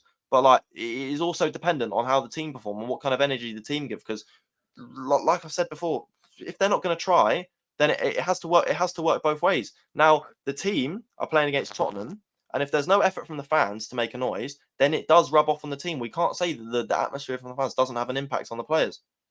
I just think there's a contradiction in talking about trying to get a system based around loyalty when there are fans that are showing more loyalty than fans that leave before the final whistle when we're losing. Do you That's see not the loyalty. contradiction? That's not loyalty. That's just common sense. It's common Loyalty is sense to going leave week when in, your week team's out. losing. Loyalty is going week in, week out, singing your heart out, and maybe even going and watching the Well, you're team not away. singing your That's heart if loyalty. you're leaving when we're losing.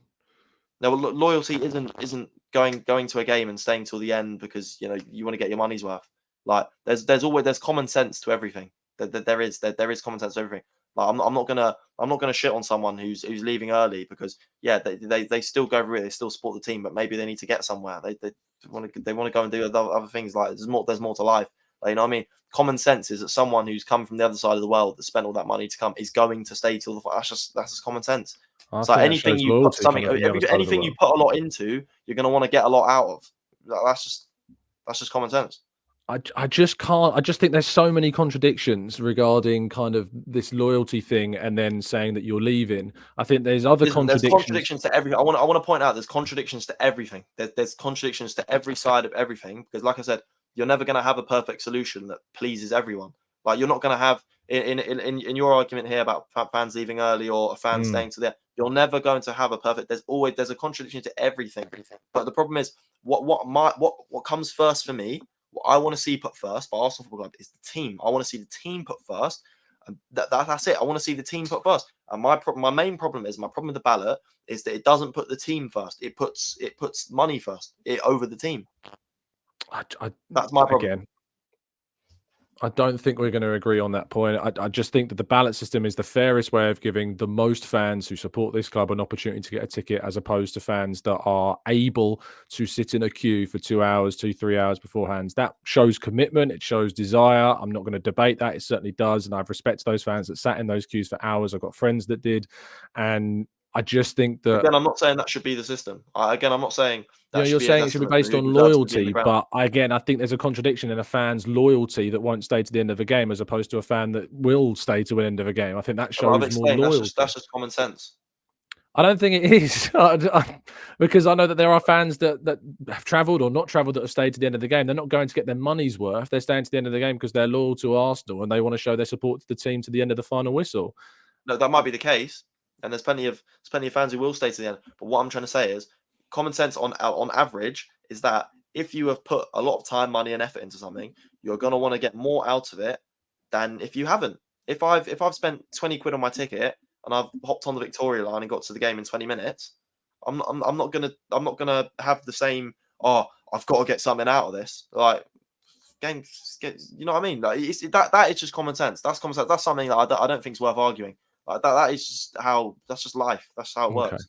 We'll probably have to agree to disagree on that. That's fine. But Dylan, what I will say is, despite we've not agreed on anything, well, we've agreed on something. I think we can agree the atmosphere has definitely dropped off. But my point is that I'm not having it because of the performance. Because, like I mentioned a while ago, I think the team being better and then more expectation is more of a reason for there to be noise and I can see in fans that do go every week that there's still noise being made, if anything, but there's too many fans around them who aren't on the same page. There are too many just not on the same page as everyone else. Okay. Dylan, I appreciate your time and coming on the show. As I said at the start of the show, it takes front to come on and have a debate about something that where two people don't agree on it and see eye to eye on it. So I respect you for that. But I appreciate that. You can plug your channel if you'd like. Tell people they can find you. Yeah, I use TikTok. I'm mainly just on TikTok. I use AFC Dylan. AFC Dylan. So yeah, that's the main thing I do my content on. So just AFC Dylan on TikTok, literally. Or Dylan Much appreciated your time, Dylan. Thank you for joining us. Really appreciate it. Sweet, man. Thank you. No problem. That was Dylan. You can find him, as you said, on TikTok, AFC Dylan. You can follow his stuff, including the video, of course, that we've touched upon today as well. We've opened up the floor now to get some thoughts and feelings from you guys as well on this topic. If you've got and are passionate about any of the stuff to do with tickets, maybe you're a fan from abroad that has had to go to games and has paid a lot of money to go to games and would define themselves as very, very loyal. We'd like to come on. Or maybe you're one of the fans that is based here in the UK or is very close to the stadium and feels that only fans that are, nearby should have priority over those fans that are abroad.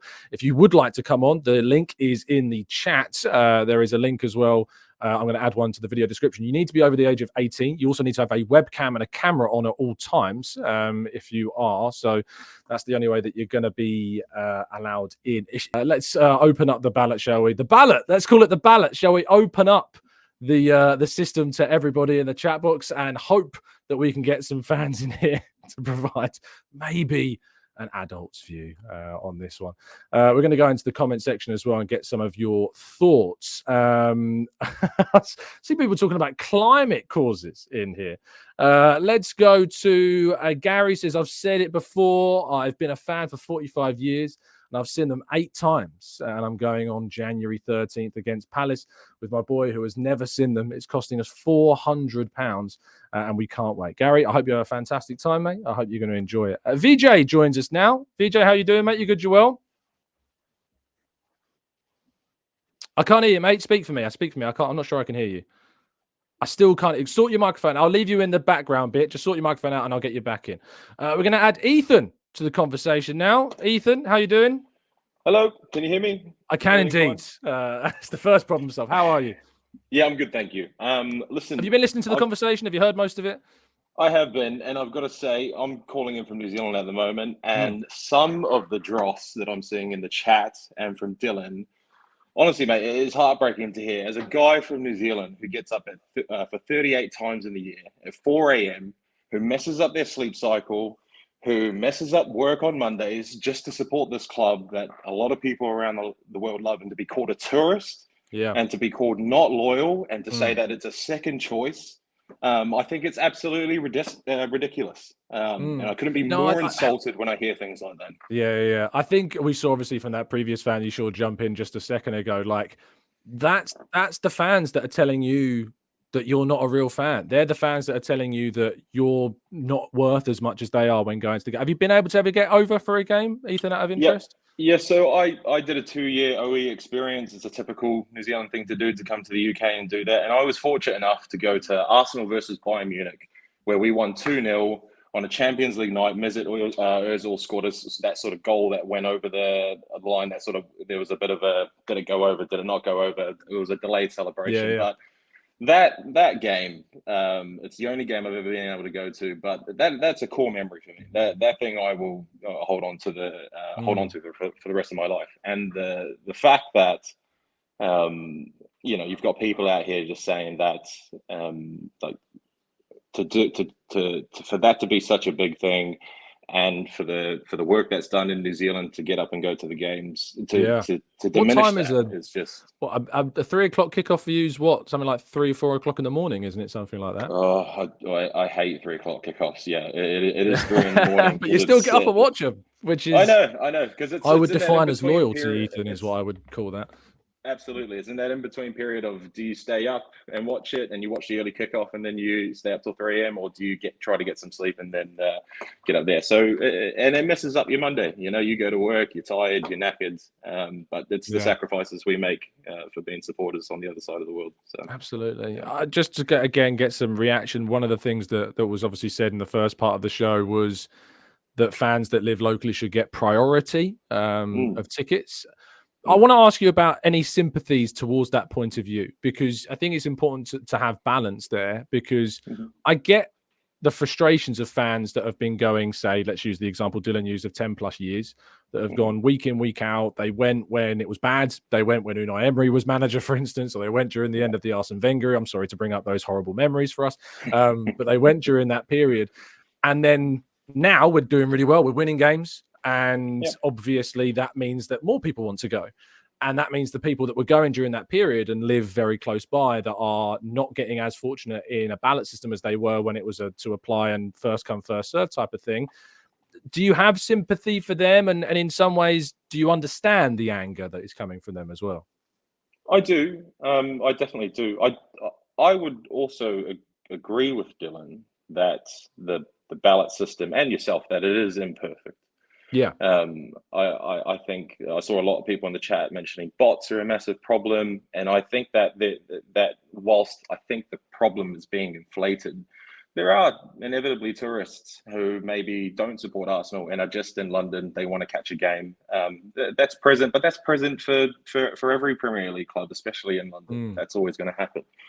I think that potentially, and I was sort of posting this in the chat, and I don't know a lot about the allocated numbers for season tickets and for the amount of numbers that go in the ballots, but I think specifically for. Do you want them? Overseas, I can give them to you if you like, to help your opinion. Yeah, please. So there's, in regards to season tickets, there's between 40 and 45,000 on average at each game. And then regarding the kind of members side of things, there's 280,000 members that there are, and they have to get split between about 4,200 tickets per game. So that's the situation we're kind of dealing with. But obviously not all of those members apply. And if you actually go onto the Arsenal website, they do give you the breakdown of how many people were successful by percentage in each level of membership. I think the highest it's been is 44%. I think the lowest it's been is about 13 to 14% in some games. Obviously, for like the North London Derby, for instance, it was really low. And then for other games, it was much, much higher. So there's the numbers, if you like. I think when you're talking with numbers that high, in comparison to how many people are going for tickets and for the tickets that are available, you're never going to get close to in my opinion, to a good system. I think that there are enough. What'd you say, for like 40,000 plus season ticket holders in there? Yeah, 40 to 45. Yeah. If 45,000 season ticket holders, locals, the most loyal Arsenal fans that live local, can't generate an atmosphere with just them, then I'm sorry. There are other issues to be. Well, this is what I'm saying. Yeah, exactly. Then the rest of the people come. Surely the energy to improve the atmosphere should be directed at the proportion of fans that are, are going every single week. Why are the fans that are in this smaller percentage, the 17,000, which is made up of the members, the ticket exchange, which, by the way, I'm willing to bet that the majority, a vast, vast majority of these people that get tickets through the ballot, that get tickets through the ticket exchange, etc., are diehard Arsenal fans. I don't think it's that controversial of a view to suggest that the vast majority of the people are also diehard fans that love the Arsenal to their core, have been fans their entire life. And the amount of people that are there as what, let's use the phrase tourist in the genuine sense, just going to the game for a tourist activity. They don't have that same. I reckon that's a teeny little percentage of the fans inside the ground. But I agree that surely the energy should be going towards like the people that do go every week, that we know there's been an atmospheric issue for years and years and years at the Emirates, way before this ballot system came in, that the energy should be going into trying to help, that be better. But give me your final words, Ethan, before I go to my next caller. Yeah, I mean, without sounding too harsh, I think, the focusing more on the majority of fans that are going in, week out. I think that's where the focus needs to be in terms of creating an atmosphere. I think we need to really chill out on this, what seems to be, on this topic, that there seems to be an attack on overseas fans and all these labels that are being thrown out. Loyalty is not measured by the amount of noise you're making in a stadium, especially when you can't be in the stadium. Loyalty is measured or where you're born. Exactly. Or how much money you have. Or absolutely. Yeah. We're all Arsenal fans at the end of the day, and I just think, we just need to stop this kind of chat, stop this kind of nonsense. It is what it is. There are a lot of supporters around the world. We're massive. What can we say? So absolutely, Ethan. Thank you so much for your time. I really appreciate you jumping on. Cheers, Tom. Thank you. Have a fantastic day, Ethan. Massive thank you for him to come on. Let's see if we can get VJ back and hope his audio is working. VJ, how are you doing? Can you hear me, see me? Yeah, I can see you properly. I think my headsets were connected, so I couldn't hear that properly. Yes, I can hear you loud and clear. By the way, guys, I can see you down below. There's a little private chat in there. Just let me know that you're ready to come on, and we'll get to you as soon as we feasibly can. VJ, where are you joining us from, first of all? San Francisco. So I can sense that maybe this topic has resonated with you a little bit. Tell me how you feel. It resonated a little way really hard, because over the last few months and even years, I've been hearing this narrative that somehow people who are like local to the area, or like people who are regularly being able to like attend the matches and everything, are somehow like a different class of fans and like tourists. Not from everybody, but certainly from a smaller minority of fans. I would say there's been a narrative that has been sold off like that.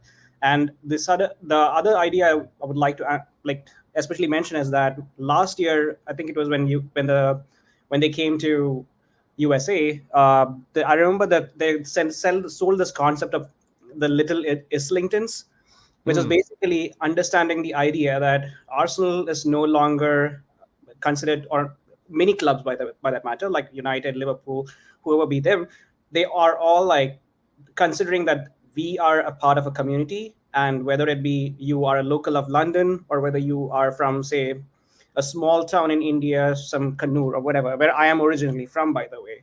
And so I remember watching these matches from when I was like maybe like 11 or 12, at a time when even telecast doesn't used to happen. So every day, next day morning, I had to like open the newspaper just to see what the score line was, and that was all that I get.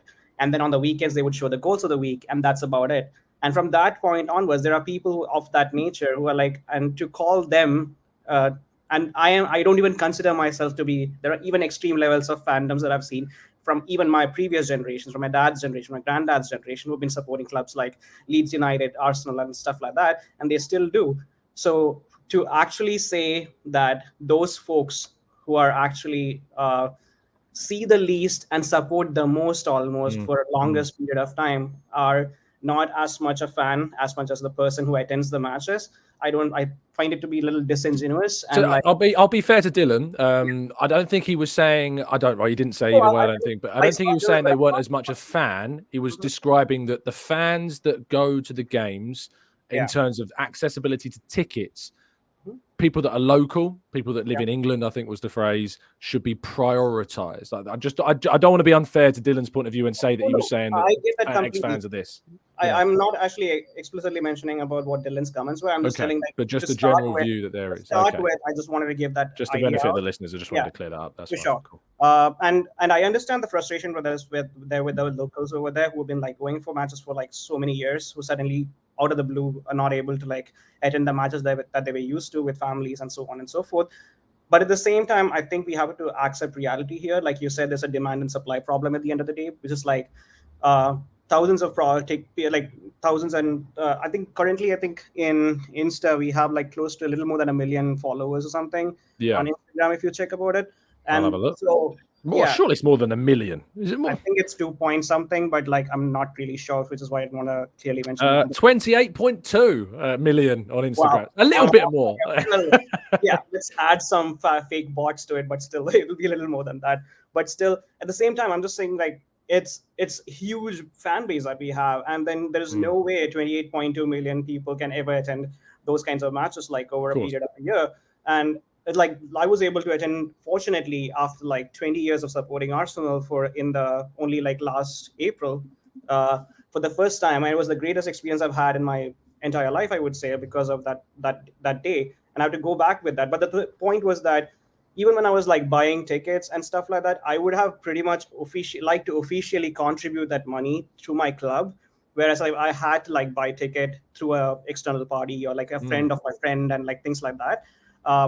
The ballot system still allows you to be part of the Arsenal community and make sure that I would say like the funding is still going to the club itself. That is one way of seeing it. And the other way of I'm seeing is just like what you just mentioned in the previous conversation was that it's if 40,000 local fans have been provided seats anyway, and the rest 20,000 is the where the numbers are actually being like spread across. And I don't think this includes even the club level seats. Maybe it's just the regular the main seats that are there. So with that said, I understand that this is not a perfect system for sure, right? But no system's ever it's not. perfect. Yeah, But no it needs systems ever improvements perfect. for sure. No matter who, like, if you gave all the tickets to the into a ballot system and then throw it, there will still be people who are mad about it. Yeah, And if of you course. don't put any of the ballot system there, and no matter what the percentages might be, you would always have a problem. The only thing I think this allows you to do is that it gives a sense of belonging to a lot of like people like from foreign areas and stuff like that, that they were actually entering a system through the club through which they are able to like enter and like attend the matches.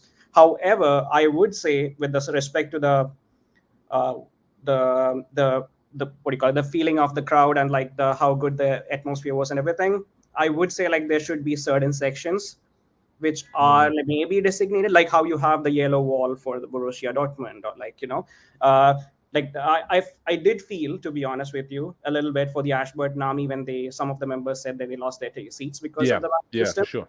And I think like like when you, and I do understand when you have like a whole group of people who are going and like creating like an atmosphere of that nature, picking out 5 or 6 members out of it can really impact the the feeling around it. So maybe it's just my opinion.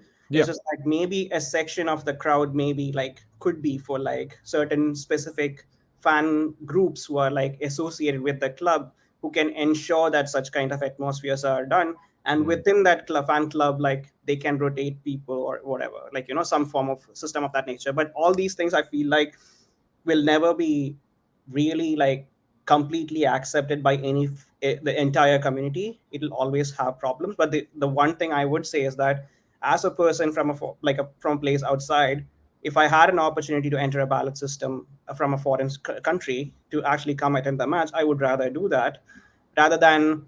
I remember like last year when we thought that we were about to win win the series, there were tickets being sold for like £5,000 and like and so on and so forth. So at least like there's some section of the crowd that can actually still look for the ballot system first to get to it before they go into having to like pay these exorbitant rates that have been put out at the same time. So that's just me. I just feel like this is a step towards the right way to at least have some sort of like acceptance to the community that is there, that is for Arsenal across the world, whereas the other system kind of restricts it within the people. And there's no, like for example, I'm an Arsenal fan member for a long time. There is no way I can accumulate enough points to ever be eligible for even the season membership, even if I live in UK for like say 5-6 years going forward. So because even like memberships and seats are now transferred from family to families and so on and so forth. So in those, and I'm not saying that those are wrong or it should not be done or anything. It should be done whichever system that they think is right is fine. But I'm saying like when small measures of this nature are being made, I think we as a community should accept it, to see that whether is some other group of people getting some kind of advantage from it. Maybe this is the way how some guy who has not been able to see the match for like 50 years from a different country for the first time may be able to attend the match. So why not, like and like you said, well, like people in NHS and teachers and so on who cannot stand in lines of this nature can also benefit from this kind of process. So it might not be the perfect system, but at least it's a start towards something new, and eventually it will have to be refined and processed, like you said before. But this is a good way, I think, to start with. And it also, like I said earlier, that that whole ad marketing thing, that it's not marketing, more than that, it's like this concept of calling every other Arsenal communities to be little Islingtons. The process of putting up those like the banners of various fan clubs on the stadiums now, on their front panel, all those things where I feel so proud to be part of a club that actually accepts the entire community as such. So having that ballot system from a foreign perspective, at least from a guy who's sitting outside and watching it and hoping to watch a match once in a while, I think that's a great thing. That's just it. Vijay, I thank you for your patience, first of all, and your time as well. We've got a few callers to get through, so I'm going to move this conversation on. But thank you for calling and give us your points, mate. Much appreciated. Yeah. Thank you for giving the platform. Thanks, now. Bye. No problem at all. Let's bring in our next caller. It's Ayoku joining us now. How are you doing, Ayoku? You good? You well? I'm great, Tom. How are you doing? Very good. Where are you joining us from, mate? So I'm in Kelowna, British Columbia. I'm in Canada. Wow. Fantastic stuff. Tell me, obviously, I assume you've been listening to the majority of the show. Tell me your thoughts on a lot of the things that you've been hearing. Well, I've been an Arsenal fan for so long. From the days of Nwankwo Kanu. I happen to be Nigerian as well. Yeah. And so I've been to the Emirates a few times over the years to watch games, right? But in the last few years, it's become really difficult. Obviously, we've got to travel long distances. Being a Red member, you're probably never going to get out of that because you don't, get enough points. But it doesn't make it any less loyal for you, right? We get about odd times to watch games. I was able to see the Arsenal Barcelona game in the summer in the US. I visited with my sons, two of my sons. We went over, and the way we were able to get tickets was to go through the Arsenal, the Canada supporters group. So we're members, and it's made it easier to be able to get tickets that way. You have to book for months ahead, and then hope. It's not a given. You're not promised, but then you're able to. It's unfortunate that thoughts about local supporters to be given priority because they're local. Dylan had mentioned, support clubs, your local clubs where you are. I don't watch hockey. Who am I going to support?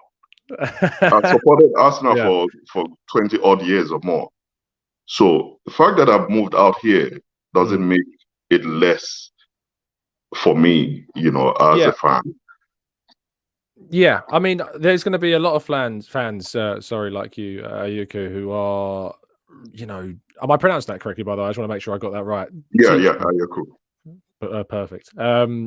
When that was the real issue with me, is that the priority being given to fans that are local or live in England and stuff. And I think, there was a comment earlier in the chat box that said no Yanks and things like this. Like that, how does it make you feel when you see that type of comment? It's depressing, quite a bit, and it makes you wonder sometimes, the level that people think or get to, what's going to happen if, you were spot on with the fact that we have a 60,000 seater stadium.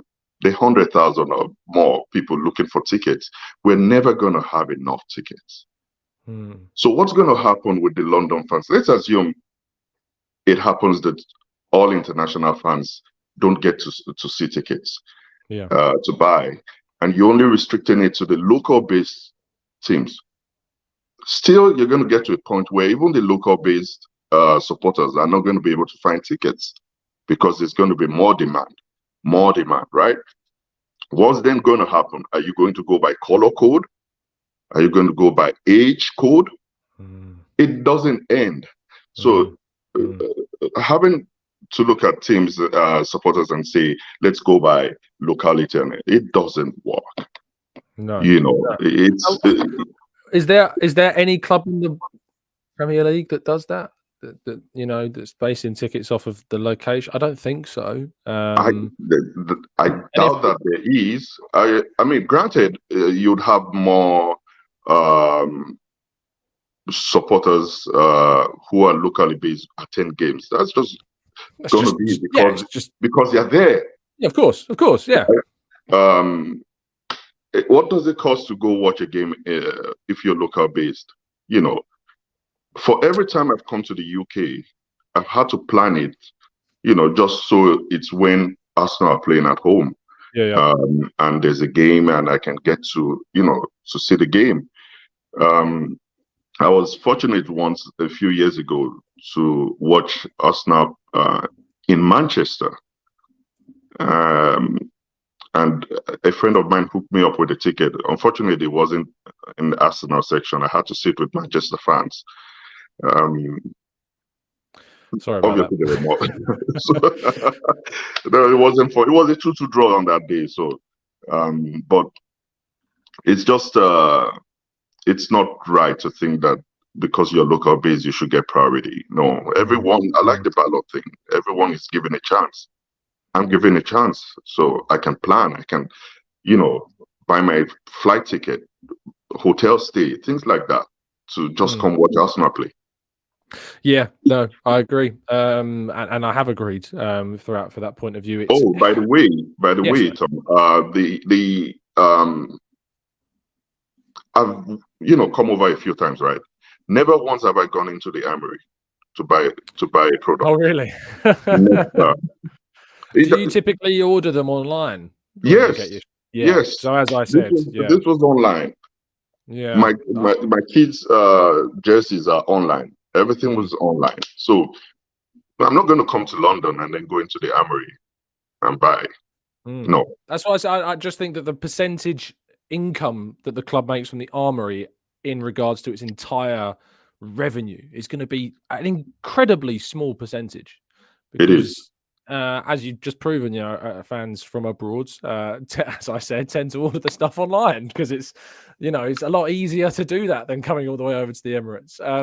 Ayoka, thank you so much for coming on and giving your views. Absolutely. I very much appreciate your time. Glad to be on, Tom. Thank you. Pleasure. Thank you to Ayoka. We're going to go into the chat box and tackle some of your comments as well in a bit. Let's bring on the next guest. I'm very intrigued to see what Benjamin Stern has got to say. Benjamin, how you doing, mate? All right, mate. You? Not bad. I do want to address the first point, which is obviously your comment earlier in the show where you said no Yanks. Yeah, of course. Well, obviously it wasn't serious. You've taken it in a serious manner, and it wasn't meant like that. It's a serious show. I'm going to have a serious conversation with you now, if that's all right. Yeah, of course you can, mate. No problem. So, firstly, I want to say I disagree with 99% of what you say. Okay, let's tackle one at a time. What's the first thing? Well, firstly, I think obviously overseas fans should get tickets. If I want to go and watch a game in Europe, I should be able to. But I also don't want to take priority over the actual match-going fans that go week in, week out. So, like, if I wanted to go to watch like PSG, I wouldn't want to take tickets of anyone that goes week in, week out. I would be respectful of that. But you're not a PSG fan. No, I'm not.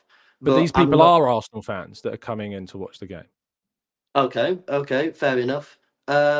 But I class a fan and a supporter as two different things. A fan is someone that's a fan and they like it, they watch it, they enjoy it. A supporter is someone that is there week in, week out, supporting them, getting behind the team, and cares about getting behind the team. Did you listen to Ethan when he was on? Because Ethan's based in New Zealand and he gets up at 4 a.m. for every single 3 p.m. kickoff and for relevant times. Okay, can I address yeah, of course that?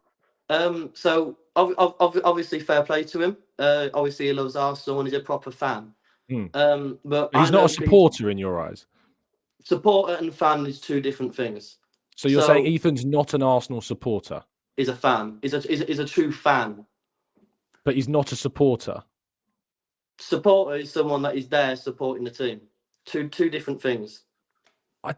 Okay, so let me give you an example. I was in Chicago earlier this year, and went to visit the Chicago Gooners that are based out there. And I was in the Globe pub in Chicago watching the 3-3 game against Southampton. And that experience when I was in that pub, I have never been in a pub in England full of Arsenal fans that was that atmospheric during the game. And I would find it very uncomfortable saying that any of those fans in there that had not been to a game in England weren't supporters, because the support in that place seemed pretty hectic, if you know what I mean. Can you see where I'm coming from? I see where you're coming from. Does that transition onto the pitch? Does it transition onto the pitch? Yeah. Well, I suppose someone would say that they've built up that love for Arsenal, and then when they travel over to a game and go to a game, they've built up that love. They've been to those pubs. They've watched the team for years. They've never been able to go to a game, and finally they get to go to one. I'd say that transitions, that energy that they showed over in America, and they come over and show and then give their support in the ground. Yeah, I'd say that does impact on the field. Yeah. So what you've just said is when they travel over and go to the games, it transitions onto the pitch, which is right. When they travel over and support the team, that transition onto the pitch. I agree. I'm struggling with the divergence of fan and supporter. Like I get. So you're saying a supporter, using your definition, someone that goes to the games and is there to translate that support into energy on the field, they should get priority over people that don't do that. Priority, yes. Should overseas fans get tickets through supporters clubs and stuff? Also, yes. But what I don't like is the amount of tickets I see. Like, how many did Chicago Gooners get a game? Do you know? I see you've got a flag in the background. You must know some of them quite well. Yeah. Yeah, I mean, some of them come over, say, once a year. Some of them have never been able to get to a game because they sadly can't afford to do that, to get away from work, or the cost of getting over, of course, for a game. So some of them go yearly, some of them go twice yearly, some of them have never been. How many tickets did he get? Do you know, roughly? Oh, no idea. You don't know how many tickets? No, that'll go through like Arsenal America, I imagine. Arsenal America will be the group that get the allocation. I don't know how many they're allocated. No. But I do know people that have struggled to get tickets this season. Like me, for myself, I didn't get a North London derby ticket. Yeah. I probably shouldn't get tickets over. People have been going a lot more than me and spend a lot more money and time into the club. I probably don't deserve it. But I missed 3 home games last season, and I travelled 200 miles for every game. I get trained 200 miles every game. I missed 3 home games last season, and I didn't get a North London derby ticket. Well, Dylan would say that you're not local, and so you're not as loyal as a fan that lives nearby because you're 200 miles away. Well, did you know there's probably fans in France that live closer than you? There are. There are. In my defence, I wouldn't want to go into this. I was born in London. Half the family's from London. My first ever football match was Emirates Cup game at the Emirates. So I've grown into Arsenal. But that's what I'm saying. People deserve tickets more than me. They were going like 2015, 2016 when I maybe got to like 5, 6 games a season. They deserve tickets over me. And I'm not going to argue that, I go to every game I can get a ticket for face value, and whenever I can go. So I'm not going to say I should get priority or anything. But what I will say is you want proper English fans that know the chants, get behind the team. Why does it matter that they're English? I don't get that one. Well, you want most of the ground to be English. You don't want... Right. You want foreign fans to enjoy it and get behind, support Arsenal, obviously. I love that. But when I'm seeing people at North London derby that I've never been, and then there's someone like, I'm going to take, it's going to sound entitlement, but I'm going to take myself as an example that didn't get a ticket. And then you see people that with half and half scarves, with selfie sticks that I've never been. And I've never seen a selfie stick in about 5 years, to be honest. I have. I've seen selfie sticks last season. I've seen selfie sticks last season at big games. Not in the ground, walking around the ground outside. Right. I've seen selfie sticks. Have you ever taken a picture inside the Emirates Stadium? I take one picture on my phone. Oh, so you do take pictures? I take one picture for my Instagram story or Snap story. That's what I do. Can you see where there might be a little hypocrisy there? No. Well, if you're taking pictures for your Instagram, what's the difference between you taking pictures for your Instagram and someone taking a selfie? Well, I'm not taking a picture of myself, am I? I don't understand your point. A selfie stick is a touristy thing. I know you don't like that term, but you go on holiday, you'll take a selfie stick, get all your pictures. Football isn't about that. Football is about going, seeing your mates, having a drink, supporting the team. It's not A about lot of that. fans from abroad do that. Okay, fair play to them. Right. There's a lot of people. There's a lot of season ticket holders in Ireland, and they're not local, but they go every game. I'm not local, but I go most games. You know, it's the English thing that I'm taking issue with, because like it's an English club. but you've just used an example of Irish season ticket holders, but then said that the majority of the stadium you prefer to be English. So you saying those Irish fans shouldn't have their tickets if it dilutes the ground? They're loyal fans. They deserve to be there. You said English. No, you don't want the whole. You don't want. I don't want 100% English. I'm not like. So what is the percentage? What percentage would be okay? I don't know. 85, 90. 85. Do you know how many percentage of the Arsenal first team squad is English? They're players. Why is that different? I would like most of the team to be homegrown. I want players to come through the academy, like Saka, Smith Rowe. I want players through the academy. I like that. Then you have a few big, what do you call them? Big money players from elsewhere. You want that, but I'm talking about the fans, not the players. Yeah, but the issue I have got here is that you're saying that the reason why you call fans supporters if they go to games is because their impact on the performance with their support in the stadium. But surely the biggest impact of Arsenal Football Club is by the players. So surely if they're English players, they by definition have a greater impact. Impact on the atmosphere. But the atmosphere makes a difference to the pitch, right? It does. But so surely the players that are on the pitch, because they're English, would have more of an impact in your definition. No, because that's playing. That's a football ability, not a support ability. That's an English fan, and trust me, I've been to a lot of England games, and they're not great in terms of atmosphere. An English fan will support louder than an American or a French or a Egyptian. No, because you were saying earlier about the Americans coming over. They might get to 1-2 games a year, whatever. And you said their support is amazing. They'll shout just as loudly as those fans that go every single week. They do. Yeah, but it's about. I think we've gone off topic a little bit. I was talking about the fans and the tickets, not the players on the pitch. But I'm saying that. I get what you mean. I'm saying that the fans that come from abroad, the vast majority of them who are Arsenal fans, will shout and scream and cheer as much as a season ticket holder will. Okay. Maybe even more.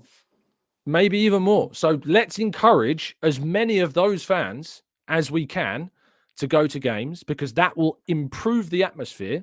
But you're telling me that you'd rather have 85% of the stadium English because they will be better at supporting than those 15% that aren't. Right.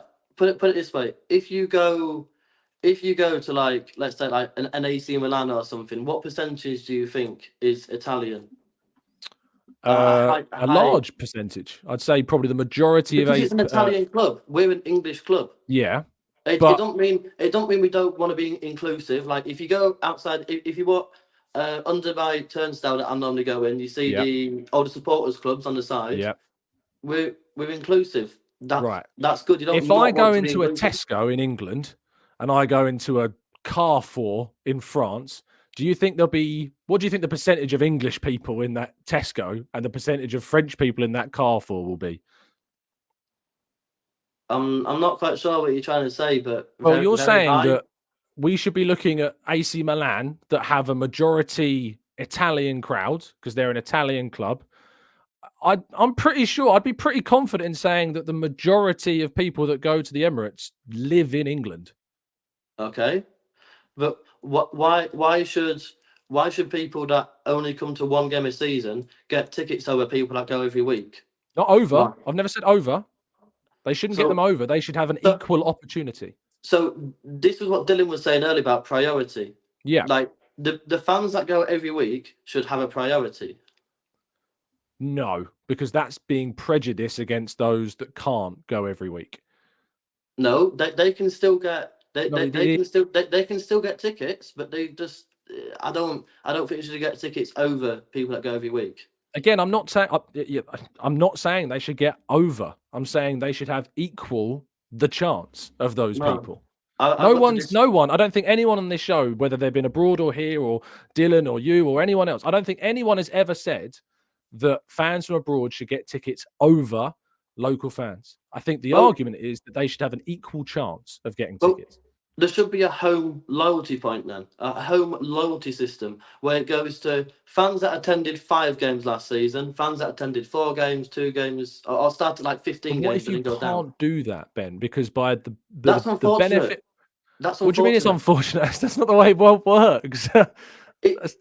If you can't, sorry to interrupt, but if you can't, No, it's fine. if you can't go every week, then you should get the lowest. You should get like a Europa League, a Carabao Cup, Crystal Palace at home. But that's discriminating against someone based upon their wealth or their place of birth. No, it's not. It's a loyalty system. Ben, the only reason that you get to go to as many games as you can is because of luck. That is it.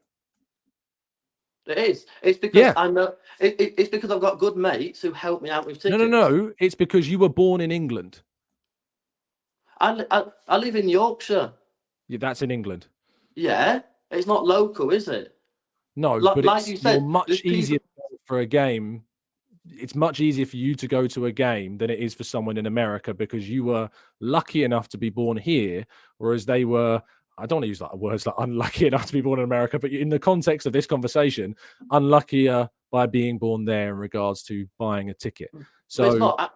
I was born in London to my dad, who's a proper Arsenal fan. I was born in London. I was born in London. Half the family's from there, and I've grown up supporting Arsenal. If I was born in America, I might have grown up supporting Seattle Sounders. Right, and then you would have been, a Seattle Sounders fan. But a lot of the people in America that are Arsenal fans grew up as Arsenal fans, and some of them didn't. Some of them chose to be Arsenal fans because they liked Thierry Henry or they liked Danny Carbassian because there was a link there. I know it could be lots of reasons why, but there is nothing. I like Zlatan Ibrahimovic. I don't support PSG or Milan. Right, but what I'm saying is that a chance of birth of where you were born should not give you any right to a ticket that is more than somebody that happened to be born somewhere else. That's not what I'm saying. That is what you're saying. If you go week in, week out and spend your well-earned money, but I'm saying that they can't do that, Ben. They cannot do that because they don't live here. And they will spend as much, maybe what you spend week in, week out for a serious portion of the season, equates to what one fan in America spends with a plane, with accommodation, with spending money, with the ticket that they have to get. They might spend just as much as you on several games as they spend on one game. I'd argue I've spent more than that. In a season? Yeah. Do you go home and away, or is it just home?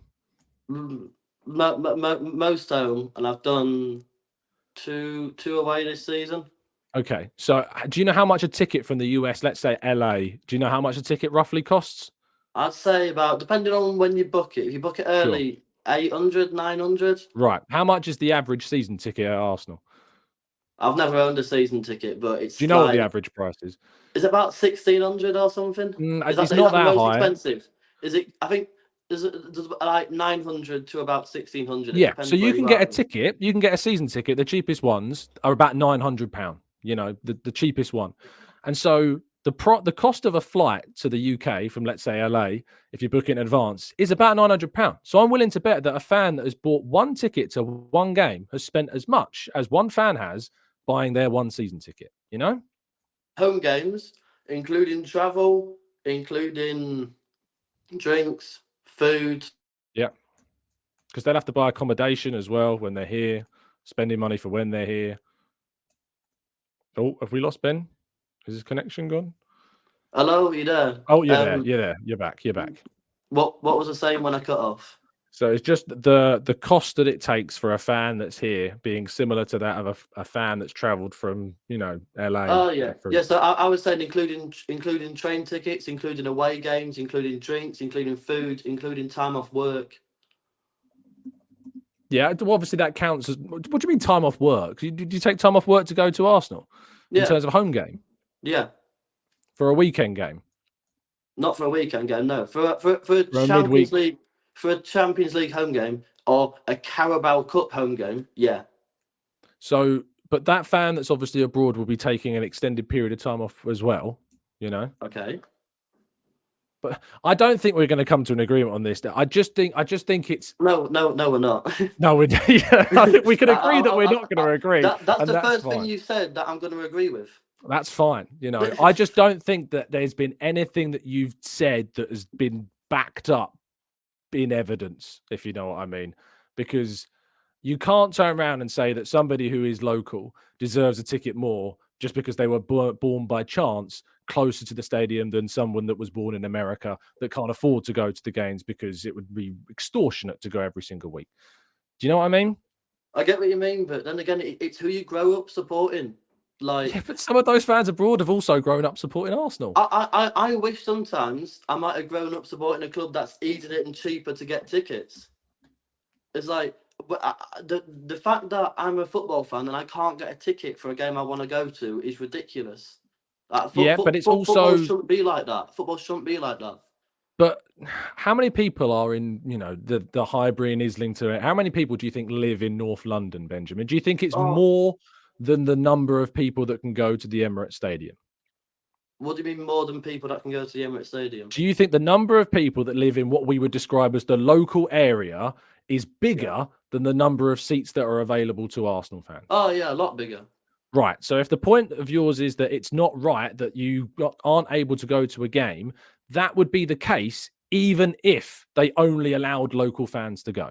But do they like football? Can they afford it? Do they support Arsenal? I'd argue that there is a local people in that area that are still go beyond the number of seats available that are in the Emirates Stadium.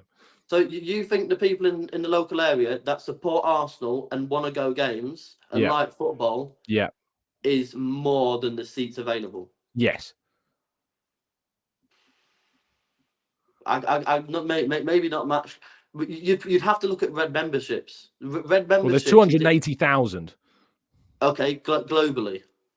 Yeah. Okay, so globally there's 280,000 memberships and there's 4,200 available seats for those 280,000 per game. The only way you can back up your point is by looking at how many red membership sales are in that local area. That's the only. And I'd probably say it's fewer. You don't take off season ticket holders then in that case. So that's another 40 to 45,000 seats off of that. So it goes down, as I said, memberships account for around 4,200-ish seats a game.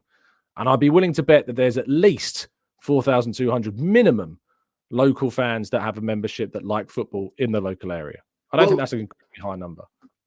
That's ridiculous. I'm a red member, and I've been a red member. I've been a red member since I was 9, I think. I'm 19 now, so about 10. I know a guy in America that's been a red member since he was 8. Does that mean he's more loyal than you? Depend. If I've been to more games than him, then no. Yeah, but he can't, you see, because he lives in America. Okay, I'm not saying that's a problem. Well, you are. You are saying that's a problem. That's not. It's who you grow up supporting. Though. It's who you grow up supporting and grow up. He supported Arsenal longer than you because he was 8 when he started supporting Arsenal. Okay, so now that's age discrimination. I've said that everyone should have an equal chance, mate, of getting a ticket, no matter their age, race, nationality, wherever they're from. Can I back up one point on why the ballot is crap? One point, and then we're gonna have to move on. Go for it. Okay, so I've been a red member 10 years. Someone in somewhere like Australia can buy a red membership now, and they have the same chance of getting a ticket as me. They can buy their first ever red membership now and go to like the Wolves game on a ticket exchange. Yeah. What? That's not fair. Well, what if they weren't old enough to buy a ticket until this season? What do you mean? Well, you said you've been a member for 10 years, right? Okay. So what if they weren't able to have a membership because they weren't old enough to get a membership, or they weren't able? Their parents didn't let them buy it. I was 9 when I went to my first game, and 9 when I got my first membership. Do you think I bought that with my pocket money or something? No, I imagine your parents probably paid for it. They did, yeah. Right. So what if the parents of this other person weren't enabling to do that because they couldn't afford it, they didn't want them to do that? That's if buts and maybes. The fact is, some random could just buy a ticket now, not have any interest in Arsenal. Yeah. They have the same chance of getting a ticket. Yeah. That's wrong. Right. Well, if you go into if buts and maybes, you might be right. But in my scenario, I think that I agreed with Dylan that if you're a supporter of another club, you turn up to the Emirates in a Man United shirt, you shouldn't be let in. I'm not going to disagree with that. That's absolutely fair. If you're somebody that is a diehard Arsenal fan that has loved the club for as long as they exist, or for the last week, in my opinion, you deserve as much of a ticket as anybody else. For the last week? Yeah. So if you have supported Arsenal for a week and it is the biggest thing in your life, and you care about nothing else as much as Arsenal for the last week, and you intend to do so for the rest of your life, you are entitled to a ticket as much as anyone else that goes to that ground. Where's the loyalty? So if I watched a Burnley game last week, that's my first ever Arsenal game. I want to go to a game now. That's where's the loyalty there? Where's the loyalty? It's from the fact that they have chosen to be a fan and they have become part of this family. Chosen. I didn't choose. I was brought up. I didn't choose. Who did choose in your family? My dad. Well, so is he not? So are you more of a fan than him because he did choose and you didn't? At the moment, I'd say I'm more of a fan because I go more games than him now. I look forward to you to telling him that. Let me know how the conversation goes. Benjamin, it's been an absolute pleasure having you on. I'm going to have to shoot off now to our next call. Right. Have a nice evening, mate. I appreciate the respect coming on the show and being calm about it, mate. I really do. Thank you. Have a nice evening. Bye. You too. Much appreciate Benjamin coming on. As I said, I always appreciate fans coming on. I'm going to go for 15 more minutes, and we've got 3 people to try and get through. We've got Gooner 76, Helgi, and Frank. So stick around, you 3. We're going to try and get to all of you, but we're going to be quick with them because I've gone way over, and the missus is definitely going to be getting rather annoyed. Gooner 76 joins us now. How you doing, mate? Brother? I'm all good. The last person that was sitting in darkness put their middle finger up at me, so I'm hoping you're not going to do the same. Oh, sorry. No, I'm not doing No, I'm all good, man. How are you doing? To see you. First of all, thank you for your patience. I know it's been a long wait, but thank you for jumping on. What is it that you want to tell us, mate? Literally, I've been like a Gooner since 1986. I'm an old fart. You know what I mean? No, you're not. And happy birthday, by the way. Oh, thank you, mate. That's very kind. It was the ballot system for me is crap for my family. Yeah. One of us are a red member, and 2 of us are silvers. I've got autistic son as well. Yeah. And we can't go together now as a family because 2 are silver and 1 is red. Right. So. And I've ran the club. You know what the obvious question is? Why is it?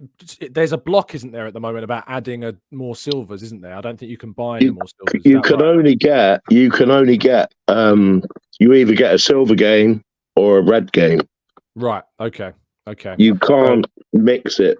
I ran the club, talked to them about it. They said, "Oh, the only thing we can do is drop the 2 silvers down to red." Right. Why would you do that after 20 odd years? Yeah. And that's frustrating. And to be honest, do you mind me asking your name? Because it's easier calling you your name. And then Lee. You can make one up if you like. Lee. Sorry, Lee. I'm assuming that obviously that when we're talking about the ballot system, and as I've said, and you've listened to me say, it's not perfect, and there are problems with it, and there are things that need to be tweaked and changed and perfected. I'm hoping that happens. I hope that we can be in a position where fans can, if there is an opportunity for more silver memberships to be bought, that you can do that. And that when that happens, that you can also buy those seats together or go into the ballot 3, which would probably arguably, I don't know if that would harm your chances in some ways, maybe of getting a ticket if you're going in as they just refuse to mix it. Yeah. I spoke to the club and they just totally refused. That all they said was, "We'll drop the memberships down to Reds, so you can so you can all get the same ticket." gives you less of a chance, doesn't it, to go to games because you're a Red Exactly. member. Yeah, that's really frustrating, Lee, and I can only empathise with that view, because Yeah, man. But I think everybody should be able to go to the games, no matter where you're from. Definitely.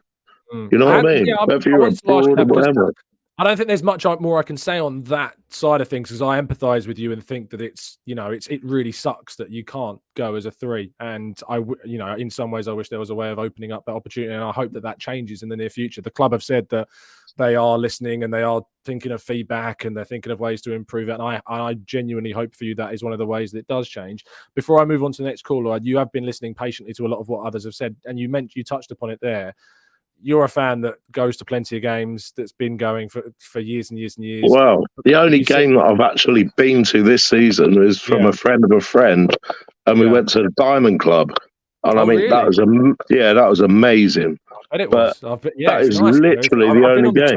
I know what it's like up there. We also sat in there after we did a media day at the end of last season where we all, like, the different outlets brought together 7-a-side teams, and we had like 7-a-side games, and the pitch was an amazing experience. But the Diamond Club's really nice, and that's where we went afterwards, and it is very nice. But in regards to kind of that, when you hear, you've obviously heard what Dylan and Benjamin have obviously said about the idea that fans that live locally, or that fans that have been going for years and years and years and years, they deserve tickets over others that are going to their first game. What would you say to that?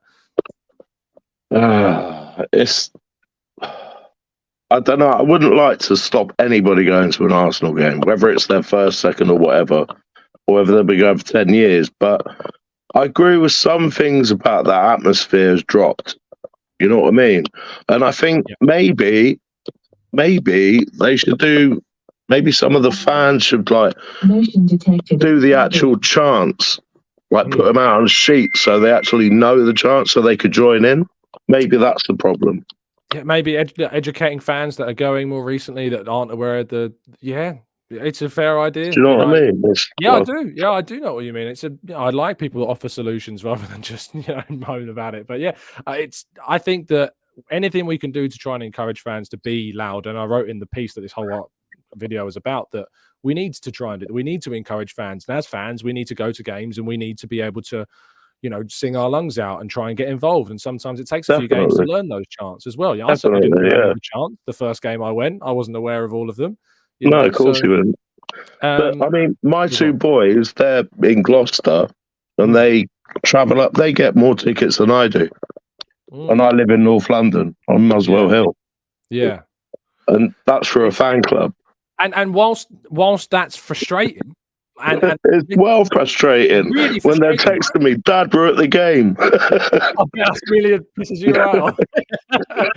But it is ultimately the fairest way for fans that want to go, is to do a ballot, and it sucks. It is, but for families or for people that are on different memberships, it just sucks, man. It does suck, yeah. They've got to sort it out. And I empathise with you, and I really hope that it changes for you, Lee, because, families should be able to, when they want to go to a game, you should be able to go together. And your issue is not with the ballot being a ballot, it's with the fact that you can't go as a family, because it's... you can't mix it. You can't mix memberships. Yeah, fair enough. That's my problem with it. And I think it's a fair one. Lee, I really appreciate your time and being honest and having a chat with me. I really appreciate it, mate. All right, cheers, bro. I'll see you in the morning.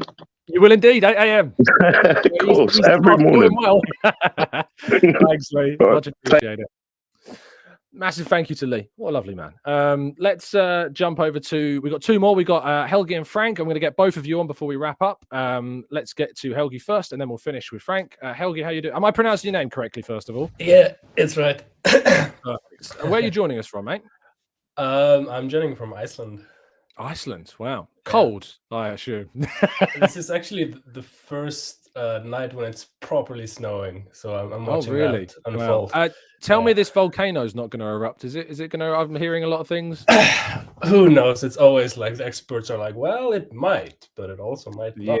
I'm just hoping we don't have a case of was it Ujafjallajökull? I'm probably pronouncing that really horribly, but when Eyjafjallajökull, I don't know. That was awful. Like, who knows? We'll just have to wait and see. You've listened patiently, and I appreciate No, that. I actually just jumped in near the end. I was not okay. Very humble of you. Tell me what you're thinking and what your thoughts are on this topic, mate. Well, so I don't know what's been said already, but something that came to me was like, kind of aside from just the ethics of course, everybody should be have an equal right to have access. If you would think about it just as a scientifically, how would you create the best atmosphere? Would you think there is something to be said for momentum in the same sense as you wouldn't want to switch your players around every game? You would want there to be a situation where things can gel together over time. Yeah.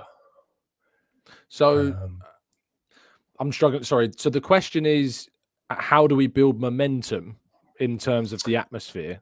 Or are you saying that we've changed the system and that's affected the momentum? Is that what you're saying? I mean, I honestly don't know much about the changes that were happening. I just wanted to jump on and say hi because I'm a big fan of the show. Oh, no, that's fine. that's fine. You can do that. Let me ask you one question, then, Helgi. Have you been to a game before? No. No. Have you? I assume you'd quite like to go to a game one time. I would love to. Yeah. So, how would you feel if Arsenal changed the ticketing system so that fans like yourself, that I'm sure love the club and are desperate to go and see a game at one time in their life, how would you feel if the club changed the system so it prioritized fans that had been going all their life and made it more difficult for yourself and other fans like yourself that live abroad to get hold of tickets? It's a good question. It's like, I can imagine that for someone like myself, it would take a little bit of time to kind of get into the groove of participating in the atmosphere. So I would but I would love to have that how would you feel? also. Sorry, I just want to reiterate the question again. Would you be annoyed or would you be okay if fans that were local got priority in tickets over a fan who lived abroad like yourself? I would be annoyed with it for sure. Yeah. Because and we've heard tonight, that's what some fans want. They want fans that live abroad to not have that priority when it comes to buying tickets. But yeah, Helgi, obviously, I thank you for jumping on, by the way. I really appreciate it. And especially just because you wanted to jump on. I think that's hilarious and great. I love it. Yeah, just as a final word, how are you feeling regarding kind of your opportunity as a fan? And do you foresee yourself being able to get to a game in the near future? I mean, it's such a high demand for honestly such a small number of seats. Yeah. So like is that the biggest barrier for you? Is it so? What's the biggest thing that's stopping you out of interest going to get? Is it and you don't have to reveal anything about your financial side of things, but is it too expensive? Is it that you can't get hold of a ticket? What is the biggest thing that stops you from going to a game? I think it's mostly because it's in another country and I have to make a broad trip to go do that. But it's, I mean, I think it's somewhat accessible. I know some friends here that are taking trips to England to go to games, and but I'm not aware that they've been impeded. But I think they have to pay quite a high price. Yeah, for sure. I bet they do. Helgi, thank you so much for coming on, and thank you for listening. I really appreciate your time. Yeah, thank you. No problem at all. Have a fantastic rest of your evening, mate. You too. Well, lovely, cool. Well, yeah, if you want to jump on and just tell me that you just love listening to me, I'm always going to be happy with that. So thank you to Helgi. Anyway, let's finish off our phone in before the missus comes up the stairs and kills me with Frank. Frank, thank you first of all for sitting so patiently. Really appreciate that. Oh, I can't hear you. I can't hear you for some reason. I can't. Just check your microphone settings. I'm going to give you all the timing in the world to try and sort it out. If you just click settings and then click microphone.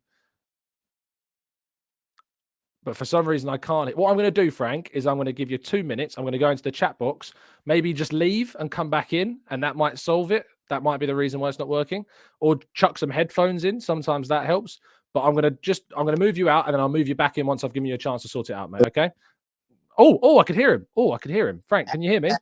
Yes, I can hear you, Tom. Yes, I can hear you. I can hear you, Frank. I can hear you. Okay. Perfect. All right. No, You're a few minutes, because I've just noticed your name. Listening to Sternsy there, I was Brendan kind of did a mind job on us all, I guess. Yeah. So it was that's when I got to the point where I was like, I gotta say something, man. I gotta say something. So